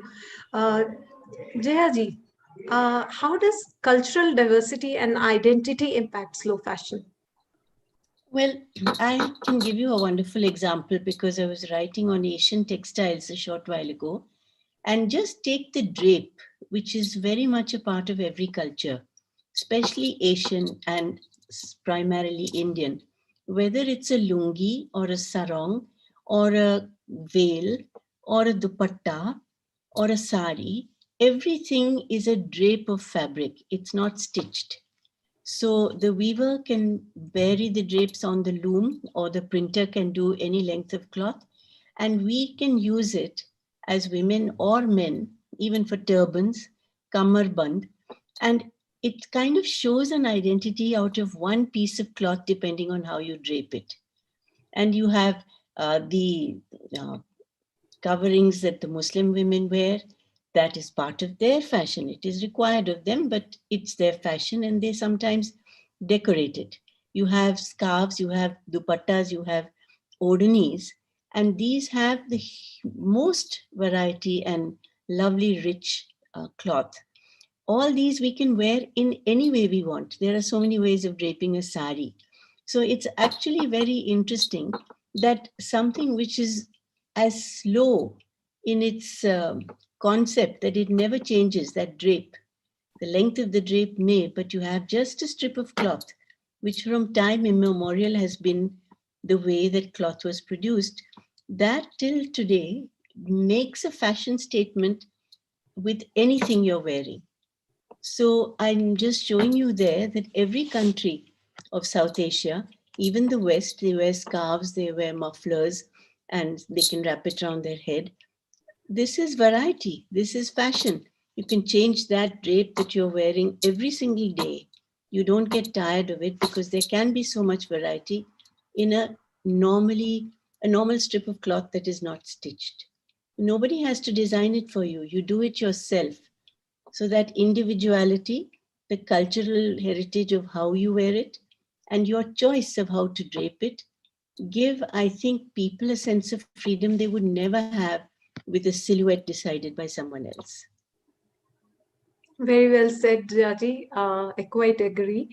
And Vaishnavi, do you think that slow fashion is an argument for hitting the brakes on excessive production, overcomplicated supply chains, and mindless consumption? Share your views, please. Yes, I think most definitely. So, for example, all the homegrown brands that are coming up, we don't do fast fashion. So we don't have a bulk production happening wherein there's like a lot of consumption of water or there's a lot of usage of labor. There are like the process of made to order, wherein you make your product, you make the pieces only based on the number of orders you're getting. So there's no inventory, there's no wastage of fabric, and this process helps you in cutting down a lot of fabric wastage. Apart from that, you use the fabric to the exact amount that is required. So I have something to show you actually. So this is one of the pieces that I created with all the waste fabric from my previous collection. So these are 3 waste fabrics put together to make a top. So one thing about this top is that it's also so my brand, we maintain the exclusivity because that is something everybody wants to have. So for example, if you're purchasing a signature jacket, you don't want 10 other people to have the same piece. So me as a brand, this piece, I have only 10 at max. So there's only 10 people that get to have this. And this piece is created using all my fabric wastage. And every piece that is super small to be used to put together or make patchwork out of are my tailors. And we together, we've created. So there are these pillows that you use to iron fabrics and to iron different pieces that are combined to create a garment. For example, your sleeves and your collars have a different pillow kind of piece that is used to iron it. So we create all these things using all the fabric waste, and the rest of it is used to put into pillows. So everything is used by the end of it, and there's nothing that goes to waste. So this is something only a production like a homegrown brand can do, because everything is made to order. There's a limited production happening. There's no bulk pieces that are created, so everything is tracked down, and I personally know how many pieces I'm creating, and whatever is wasted, to be a sustainable or a conscious brand, you don't use the waste after it is created. You plan that before you make your entire collection. So this top and this collection is my upcycle collection, and it was planned out in a way that after my previous collection was out, I knew I had to use these fabrics to create a patchwork to make one of one pieces. So it was all perfectly planned out previously itself. So there's nothing that is going out or like getting wasted in the process here. Okay. So, Reena, would you say that minimalism has helped slow fashion movement? Slow fashion is about the quality of the garment that can last a lifetime and not about the quantity. How do you go about fabric selection when designing? So far as my brand is concerned, Nidhi, we actually the whole philosophy of my work is that we work with weavers and artisans in different craft clusters. So I work a lot with the regional weavers in West Bengal, and then I work with a lot of them in Bhagalpur, in Uttar Pradesh, in Rajasthan, several places. So we don't really go out and buy the fabric as and when we need it, seasonally or fashion wise or trend forecasting wise. So the ideology when I started Eka, when I started doing what I'm doing now with clothing, was that I actually wanted, like Jayaji said, that the cultural representation in terms of a drape, where you can have your own identity and you can actually, like, nobody is deciding what kind of clothes do you wear. It is a drape, whether you make a lungi, a sari, or whatever, like half sari or something or whatever. But the thing is that in today's time, all said and done, there's no going back to the ages when we had the time to drape our clothes every day before we left for work. So if we are really now using softwares, we're living the lifestyle, we're eating the food, we are watching the movies, we are exchanging movies, we are doing everything, culturally, I think the world is becoming smaller in the sense that we are really sharing more than we were earlier. We are traveling virtually, we are traveling through our experiences, from one country and one lifestyle to the other. So in that sense, I think also clothing actually is a functional factor that we look at in today's time. And so when we are looking at clothing as a functional factor, I think that anything that can last you longer, and can fit your needs for a longer period of time, whether I'm in India, whether I'm abroad, whether I'm sitting in a conference, whether I'm at home with my children or whatever I'm doing, if I'm able to wear that piece of clothing, if not a drape, over and over and over and over again, I get multiple uses out of it. I'm not really dictated by a trend or fashion to say that, okay, until now it is useful, and after that, I stop making a statement out of it. So, it's redundant now. The idea for me to start to do what I'm doing with Eka in terms of clothing identity was to weave in a story with the authentic language of our country, which is actually the textiles, which is the craftsmanship, which is the crafts, the artisans, the people who make things that nobody else in the world can. I started working with a lot of weavers across India, which I continue to do until today. It's 10 years hence, but we have only grown. We have not become smaller as a unit. So I don't go out looking for fabrics thinking that these kind of colors or nuances are going to work for the next season. I, in fact, go and make them. So many times when we are making things for the next season, we decide based on the skill sets that we work with. That, of course, I know that, a certain kind of a cowl is in, or big collars are in, or the waist accentuating silhouettes are in, but can I do it with the kind of skill sets that I work with the kind of fabrics that I create? So in that sense, the story of fashion goes backwards. And since the story of fashion goes backwards for a brand like mine, I might not be a fashion forward brand. If I'm not a fashion forward brand, of course, I'm not a fashion backward brand. It means that I'm creating my own niche and I'm making my own story. I might be a parallel universe when it comes to fashion. I'm not the order of the day today, but I might have a longevity. Call it minimalism, call it an ideology, or an authentic principle that lasts you longer than a cycle of fashion. Whether it is textiles, or it is the kind of clothes I make, or the kind of classicism that we weave into our stories when we are talking about fashion, that is what I take into account when we are creating what we are creating. So in that sense, yes, I would say that minimalism in that sense, whether it is classic identity of fashion or it is minimalism, the idea to weave a story today and to be able to tell it again and again and again for years to come, to be able to use it in multiple ways and say it again and again, is what I think my brand is able to do. So Okay. So, Rina, is slow fashion classist in its exclusion of lower income people? As for many people, investing in premium clothing that is ethically made and affordable brands isn't financially viable. Is that a fair argument? no, I really don't think so. I know, when I got the question, I was actually thinking about it. To be fair, we have discussed it at several other, talks, and it always comes down to the price point of certain things. While I understand that, of course, when you start buying directly from people who are making things as they are, it might get cheaper, but we have to understand that to create, in the kind of world that we are moving today, I think sooner than later, a lot of these crafts and a lot of these artisans and a lot of these skill sets might be lost before we are able to capture and hold the attention of the world to a particular kind of a craftsmanship. So I personally feel that it is very important to tell the story as the world wants to hear it now, to grab the attention of the audience, because everybody is interested in anything that's authentic. I feel no matter what kind of a world we live in, mostly it's the instant kind of gratification, the Instagram, the whatever it is, that people want, that kind of, that thrill, that joy. And of course, fashion is that kind of a beauty that brings to your life. You wear something and you instantly feel different. You feel, it gives you a kind of a power, it gives you an emotional strength, it gives you beauty, and we need it in our lives, isn't it? I think to pay a price for something like that, who decides it? I think everybody that is a part of the value chain adds value to it.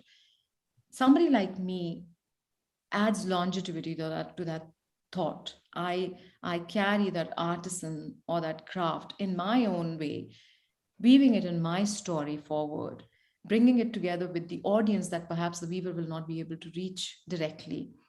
I am that chain that is connecting the audience that's sitting on Instagram, the younger generation, people who are buying from the H&M, people who are at the fashion shows, people who are at the 3D movies and things and stuff. So I am that person who's carrying that story from the weaver, because I'm creating that language between that and the other. So I feel, yes, there is a price to pay for that. But when were we not paying price for authenticity? We were always paying a price for craftsmanship. Even when we were buying trousseaux, when we were saving one whole year to buy 2 pieces of saris in a year, we were paying fair prices, as they deserve to be paid. So even today, I think in that sense, it hasn't changed. I think it really depends on the perception of the consumer, of somebody who's investing in it. So I never want to make it cheap, honestly. I don't want to make it cheap. I'm sure that there are people who might contribute to that segment. I don't come from that point of view. Thank you. So, Vaishnavi, whose responsibility is to make sure fashion is sustainable? Is it brands, the consumer, or the textile manufacturers? I think I'd like to compare the whole sustainability process to the ecosystem, and everything is connected. So, for example, if the consumer wants to invest in fast fashion products, people who are making fast fashion clothes and brands that are supporting fast fashion are not going to stop, because they're getting business out of it and they're making money out of it. So here, I think it is everyone's responsibility, and it's everyone's individual responsibility to be a part of this whole cycle wherein they support slow fashion and sustainability. If a fabric vendor is selling fabrics that is absolutely not sustainable, for example, there are plastic fabrics, there's PV fabrics, and there are a lot more fabrics that actually fit into trend forecasts when we compare it to international trends that everybody follows. And there are brands in India, there are smaller brands that adapt to these fashion trends, and they sell these garments for prices that are about lesser than maybe 2,000 rupees. Like we spoke earlier, a lot of people, I've had this issue with a lot of people telling me that my pieces are very expensive, but for homegrown brands that don't do bulk production, it is always going to be the case. And even I don't ever think I want to reduce my prices, because the kind of effort and the manpower that goes into it, I think this is, I still feel like it is less. So it's everybody's responsibility, and it's a cycle that if even one person breaks it, the whole cycle is going to break. So like if you're buying fabric from somebody who's selling and the fabric is not sustainable, but you're making it sustainable by washing it in a sustainable way by using gas techniques, you're still not completely sustainable, because your fabric still doesn't fit in the charts. Okay. So, Kirti, can you comment on the current sustainability trends, namely rental and resale approach? Sure. I think resale and rental both were quite gaining momentum right before COVID. And when COVID happened, everyone thought that this is not going to grow beyond this point, because everyone would actually worry about germs a lot more, and the awareness for that had grown. Second wave happened, and you may have seen that most influencers actually sold their clothes that they were not using. A lot of people started digging into their wardrobes and they started selling pieces that they had. Suddenly, there was this huge acceptance in India. There are no reports on data, but if you see the hashtags of Thrift India, there were 2 lakh hashtags in August. And today, if you search the hashtag Thrift India, it's 4 lakhs already. So it's gained momentum very, very quickly. But thrift is definitely problematic, right? Especially in a country where businesses based on trust don't work very well. So how do you deal with that? And hence Relove. Relove is a technology that helps brands enable a small thrift shop on their own website. So people who've bought their pieces in previous years and grew out of it or don't wear it anymore. By the way, most of us wear only 20% of our wardrobe 80% of the time. So if anybody has changed a size, and that is actually one of the biggest reasons for people to not wear something, is because it just doesn't fit them anymore. They can go back, and half of the information, of course, it's a Shopify app. So half of the information gets pulled in from the website, which includes when it was purchased, photographs of the product, the measurements of the product, several things that currently a user or a customer would not know very well. And of course, some data on its current status. And all of this gets listed on the brand's own website, increasing sales for the brand. So we launched on the 1st of November with one of my favorite slow fashion brands called the Summer House, which actually also makes very mindful pieces, which are at a certain price point. So when a reloved Summer House garment comes in, it attracts a customer who is probably not able to buy full price. And it's honestly, we've seen people who've been big Summer House customers also invest in Relove pieces, because it's not just about the price there. They believe in the cause of buying pre-loved. So I think these are some of the reasons where thrift and pre-loved is doing very well in our country. However, brands mostly are excluded from this process, because you have lots of small thrift shops, and a new business model can emerge where you make the dress at a time and it's sold for a price and it recovers its manufacturing value. But you're able to resell that dress over and over across the years, and the seller makes money, the brand makes money, Relove makes money, and the buyer gets something for a lot cheaper that they would originally buy for. So it's a business model that's adding a lot of value to brands and is a win-win for really everyone. So, Kirti, what in your opinion, is the key to reversing the current trend of fashion production and consumption? Is there a clear answer on what is better, shopping secondhand or buying from the sustainable brands? So honestly, new pieces are going to come into the market, right? There is no way that you can stop that. And that's okay, because people do want, certain kind of garments and certain requirements across the year are there. Also, not everything will remain in mint condition.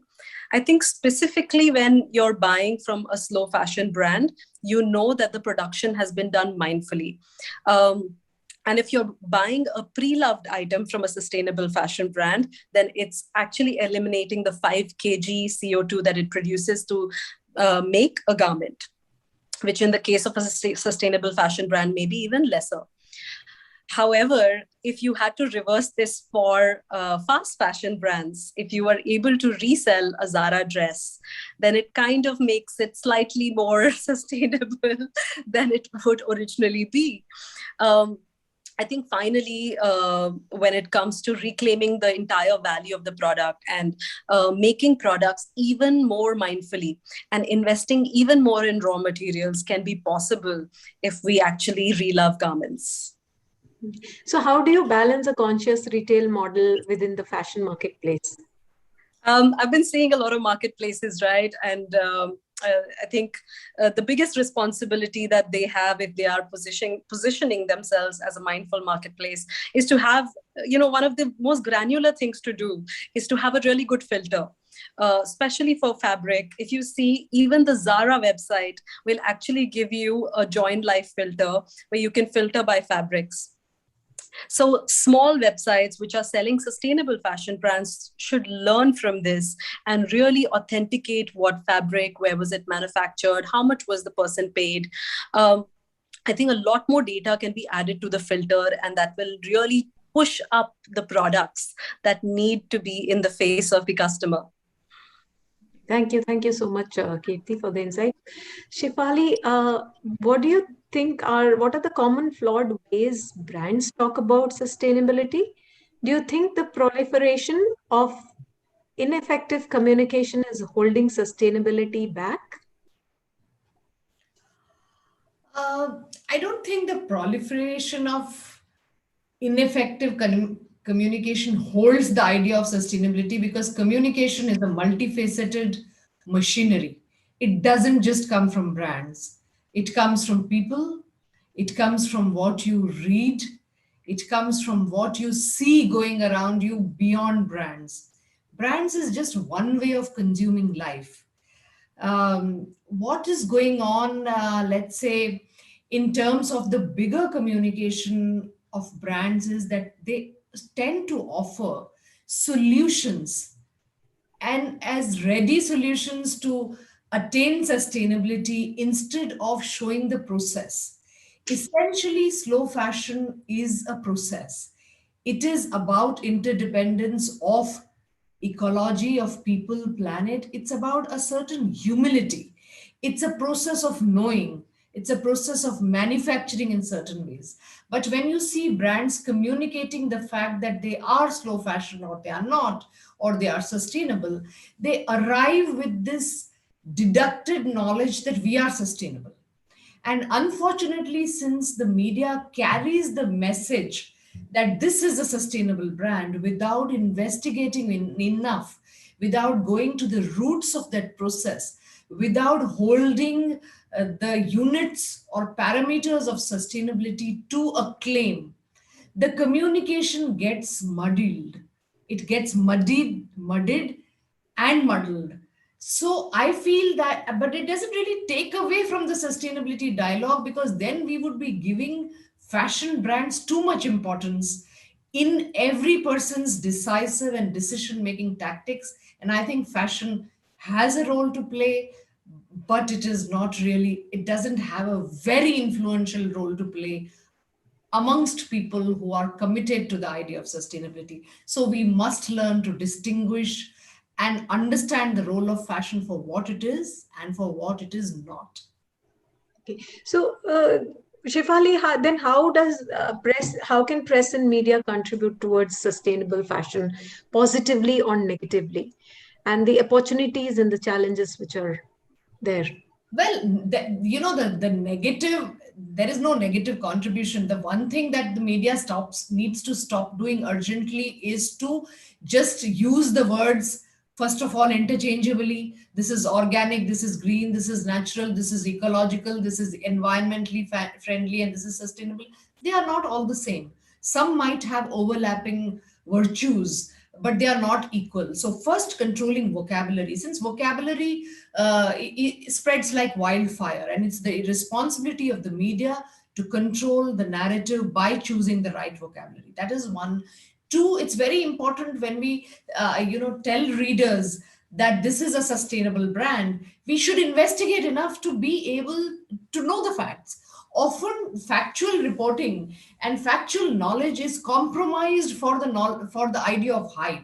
Sustainability is currently hype from a fashion media perspective, and hype cannot be sustainability because the two generally do not coexist.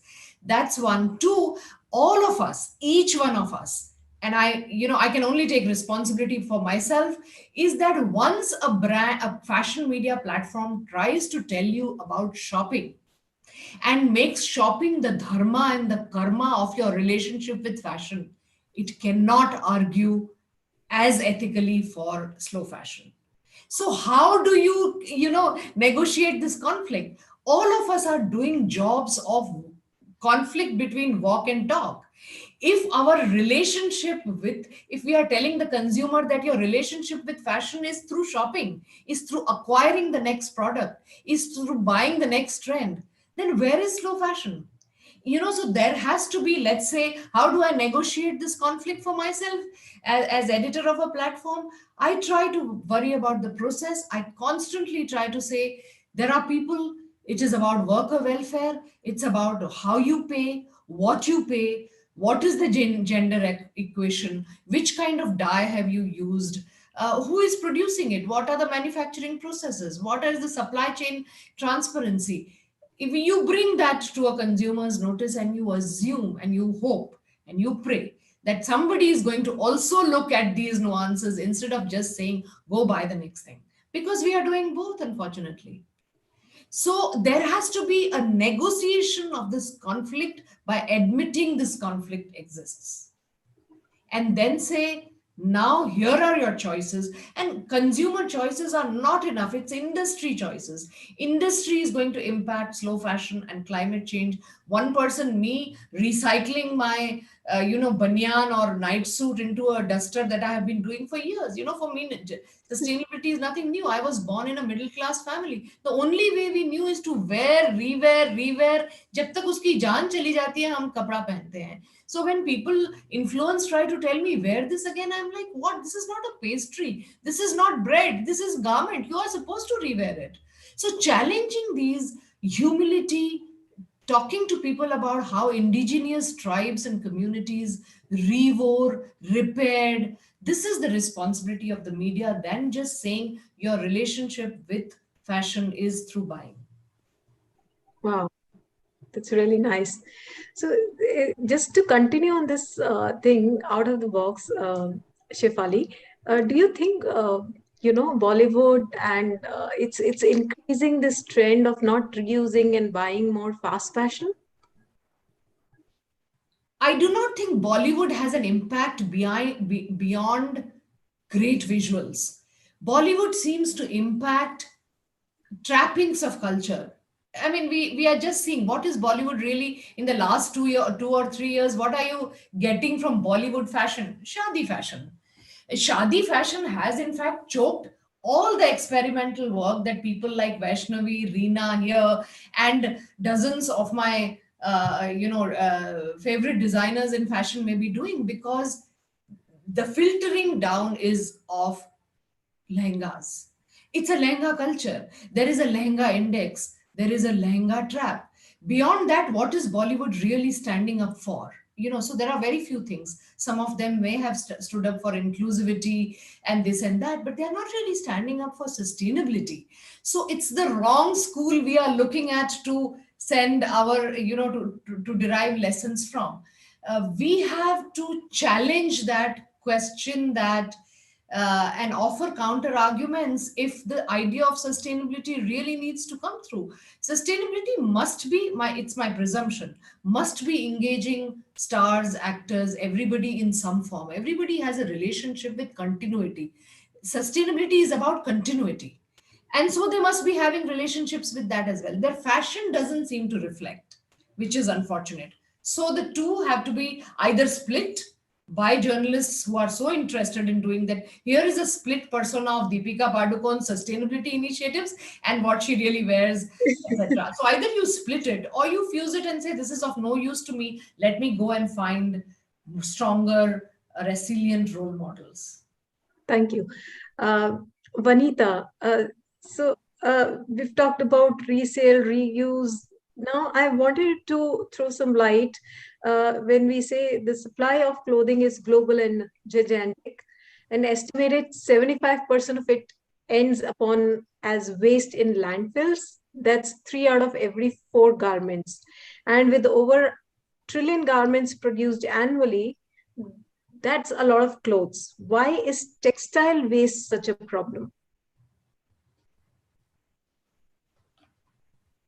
You're unmute yourself. Yeah.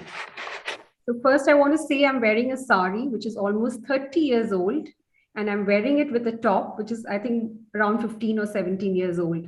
And as Shefali just now said, we all grew up in such a household, you know, where we were reusing our clothes and where the clothes were again repurposed and remade. But the garment production has doubled in the last 15 years, with the average customer buying 60% more garments than before. It sounds exciting for the economy, right? But unfortunately, the overconsumption and overproduction has seen the fashion and textile industry as the 3rd largest polluter in the world. Let's look at some statistics. Fast fashion giants produce 24 collections per year. This has ushered in a throwaway culture where we renew our wardrobes for the cost of what? A Starbucks latte, and dispose it off after very few uses. It is said globally, 1 rubbish truck full of clothes is dumped in a landfill every second. 40% of our wardrobes are never used. And by 2030, we would be discarding more than 134 million tons of textile in landfills. So why is textile waste such a problem? Much of it comes down to what our clothes are made of. The raw materials are basically 2 categories, natural and synthetic. Most garments, but are a complex combination of both. For example, let's take a cotton t-shirt. It may be 100% cotton, but the label used may be synthetic. Maybe there will be some kind of a polyester thread used to stitch it. And blended fabrics are hard to be separated for recycling. Globally, 87% of our clothes end up in landfills, and just 1% of it, the waste, is chemically recycled to make new clothes. Moreover, more than 60% of the fabric we use is made of polyester, synthetic, acrylic, nylon, and these synthetic fibers are made from fossil fuels. So what is the problem out there? The problem of synthetic fiber is not temporary. It takes, as all of us know, almost 200 or even more years to decay, releasing microfibers in the atmosphere, polluting our groundwater and the environment. In fact, a t-shirt made of polyester has double the carbon footprint than a shirt of cotton. But wait, it still gets even worse. The textile industry is responsible for 20% of water waste annually. Moreover, every time we wash our clothes in the laundry, there are microfibers released, and 35% of the microplastics that enter the oceans come from synthetic fabrics, killing millions of marine. Their belly is so full of plastics that they are starved. The fashion industry accounts for 8 to 10% of global carbon emissions. The entire supply chain, from sourcing, production, yarn making, dyeing, sucks up more energy than both the shipping and the aviation industries combined. So, to conclude, if the present growth trend continues, it will lead to a catastrophic devastation of the planet and the passengers. Thank you. Vanita, how waste management can be dealt with? We have so much of waste. I think a part of it was also touched by Shefali and Reena and Vaishnavi. We've spoken about it, but briefly, I'll just say that, as I said, growing up, I've seen my mother and my aunt, they used to make curtains and cushions out of silk saris. The cotton saris used to be used to make nappies. So in Bengal, they still stitch old saris and with the katha stitch, and they use it as a cover. So at that time, we did not know that this repurposing or giving new life to a garment encourages circularity and reduces waste. Fashion industry needs a drastic redesign. We have to move towards an economy that is circular to avoid waste. It is a model of consumption and production that is based on the principles of sharing, leasing, reselling, reusing, repairing, and recycling. Circularity principles have to be applied at all the stages of the value system so that the products and the materials stay within the economy for as long as possible, and the raw materials are fed back into the economy. Sadly, only 1% of the textile waste is chemically recycled, and 12% of it is done mechanically. The balance, 87%, is dumped in landfills. It is time to drive innovations to transform waste into raw materials by identifying high-value recycling streams and bring in robotics to meet our commercial needs. Designers around the world are looking for solutions, to make fibers. I'm sure Reena, is one of the example of it. There is algae, there is fungi, there's algae, there is cottage cheese, which have been, used to manufacture clothing. So fashion is crippling effect on the economy is getting worse and worse. The see now and buy now ideology of the consumer has to change. We need to step back and ask ourselves, do we really need it? Is it worth it? Where the change that we want to see? That is the only answer. Okay. So Jayaji, sustainability and rapid economic growth haven't gone hand in hand. Reducing carbon footprint, addressing climate change, which is also mean that we need to slow down our consumption and reimagine our economies. But one might fear that this might lead to job cuts and a big job crisis all over the world. How can this be dealt with? Yeah, unmute yourself. Unmute yourself. There are many issues in what you've asked, and I'd like to, listening to everybody else, first pose a larger question that when you have, say, for instance, the entire artisan sector, which is by nature totally dedicated to natural processes.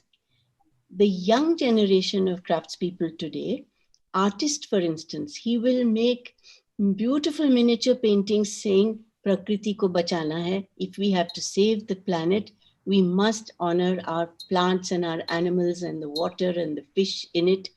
And they are extremely conscious. The environment-friendly language has reached the people who don't even know how to speak English. And young Ajrak producers, printers, two young boys, they only talk about how they've loved going abroad, showing people how their process is done in 15 stages. And there are 45 different plant material they have identified to produce different colors. Where in any economy, any industrial economy of the world, will you find that many colors to offer somebody, never mind the season? Along with that, therefore, I think young people speaking, especially on this panel, should engage more with our craftspeople who are so closely aware of what nature can offer. And when they want to save the planet, because they realize their livelihoods, their survival will not happen if the planet is industrialized and syntheticized to such an extent that they will have no use anymore. So just compare the number of people who will be jobless if some factories produce less, and the number of livelihoods. Job and livelihood are very different. Job is very often working for somebody else. In the craft sector, they don't want a boss. Their father, their grandfather, their ancient wisdoms are their boss. They can work at night or day, or when it's raining or sunshine, they can have a holiday when they feel like. They have a freedom of production, which is also bound to the seasons. If the seasons go wrong, their production goes wrong. So the world needs to commit to people who are there by nature and by livelihood and by heritage and by tradition and wisdom, have been aware of the need to have the planet secure, safe, and sustainable. We need to link with them. So that's one thing. I was very interested in the movie star conversation, the Bollywood. The interesting thing about Bollywood is that, don't forget, there was a Shabana Azmi kind of style also, which was very Indian handloom and all of that. And long before the late Smita Patil was there. And a lot of the Bengali films of Satyajit Ray are so Indian and so beautiful. And in that, just to go to the Bengali idiom, I worked on gamchas in Purulia, and the gamcha women weavers, they make gamchas which they only earn 60 rupees a day. We just persuaded them we gave them a whole pile of yarn, said make your own designs and weave them longer into, because the loom was wide enough, weave them into saris. All the women wove these saris, and we got 100 saris. Not one was the same as the other. It was so fabulous. Every woman just did what she liked with the thread. Each one was beautiful. When I had a pop-up sale in Bangalore for that, those 100 saris were sold in 2 days. And everyone was grabbing. And I said, look, they were saying, can we order more? I said, not exactly of the same thing. Just imagine you have the most treasured, unique piece in the world. And that's your sari only. Those women started earning from that 800 rupees for doing 2 saris with all the packaging and everything else. We doubled the price to sell it at 1600. Nobody bought them. When we raised the price to 3,000, everybody bought them. They thought, oh, it's valuable now because the price is high. The whole market has actually gone haywire. It seems as if money matters so much that people don't realize that that same gamcha, pure cotton, will, as Vanita was saying, will become a part of a gudri. And I think it was our Prime Minister who made a wonderful statement once. He says, unless the sari, which is new for a newly married person, goes through 7 stages of life, of eventually becoming a duster for the floor, it does not receive moksha. So I think that moksha, which has to make us all survive, is actually in this recycle, repurpose, reuse, and how we value what is our grandmother's. Supposing the grandmother thought, oh, fashion, I must chuck it out and resell it or put it in a garbage bin or mash it up somewhere, we would never have our beautiful grandmother's saris to, drool over when we are going for a special wedding or something. And I want to tease Reena because she was saying about how tough it is to get ready at workplace you may not wear. But I just want to say that I can wear a sari in 2 minutes and I wear one every day to go to any kind of work. So it is possible. It needs a mindset.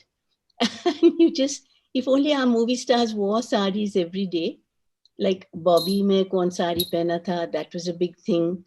Then somebody else wearing a sari became the selling point for the karigar to say in that movie, that movie star wore my sari. So, it's a two-way thing if we only open our eyes to it.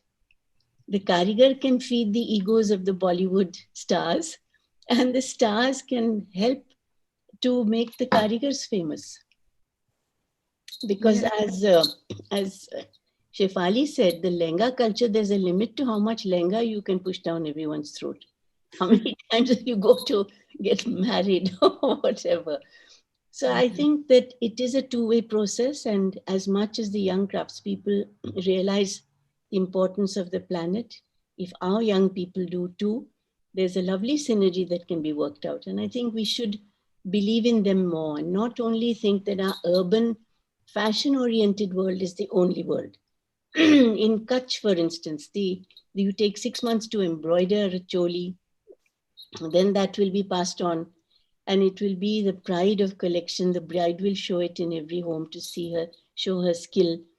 And it goes down from generation to generation with pride. Those designs are what we copied at Gurjari and which became a great fashion over the years at one point of time. So I think that we should not give up on these things, our old concepts. And I think truly India has a lot to teach the world about sustainable fashion. Fashion really is basically identity. Anything you wear is your identity. So yeah, ma'am, I let's quite not forget agree that to that. Indian identity. Yeah, I quite agree. And the slow fashion movement actually starts with us, where we consciously decide as to what to do, how to wear what. And it is a person's choice as to what to shop. If we are more conscious, we are more aware of things, we will obviously drift towards that side. And it becomes a natural movement rather than being forced that, okay, it's a slow movement and you have to do it. Rather, we change our habits, a little bit of lifestyle, and be more connected to ourselves to, uh, uh, be for it to be naturally moving towards saving the planet. With that, I'll end the session today, and we have Sukanya with us to, conclude the session. Hi Over to you, everyone. Sukanya. Yeah, that was a very, very interesting session. It was an eye-opener about fashion, sustainability, all how we can do our little bit to save the planet. I thank you all on behalf of AWEF for sparing your time for the session. And I would like to announce the awards on behalf of the forum to Miss Jaya Jaitley, India Handicrafts Creator, as the leader of the decade. Oh my. Oh gosh, thank you. I didn't know actually all this was going to happen. Congratulations. Congratulations. Congratulations. Reena Singh, founder, Eka Design Studio, the exceptional leader of excellence. Yes. Yes. Kirti Puneya, co-founder, Relove, exceptional leader of excellence. Vaishnavi Bala, founder, CEO of Bala. Shefali Vasudev, editor-in-chief, the voice of fashion, exceptional leader of excellence. And Vanita Rungta, interior designer and volunteer with Creative Dignity Movement, exceptional leader of excellence. And Nidhi Tandon, founder director, MCI Pageants, exceptional leader of excellence. Thank you so much, Nidhi, for conducting it in such a beautiful manner. And I thank all the panelists who gave their time and their ideas towards a sustainable future. Thank you and good night. Thank you. Thank you and good night. Thank you. Thanks Good night. for coming and Good night. devoting time for Bye, the everyone. session today. Bye. Bye. Bye. Good night. Thank you. Thank you.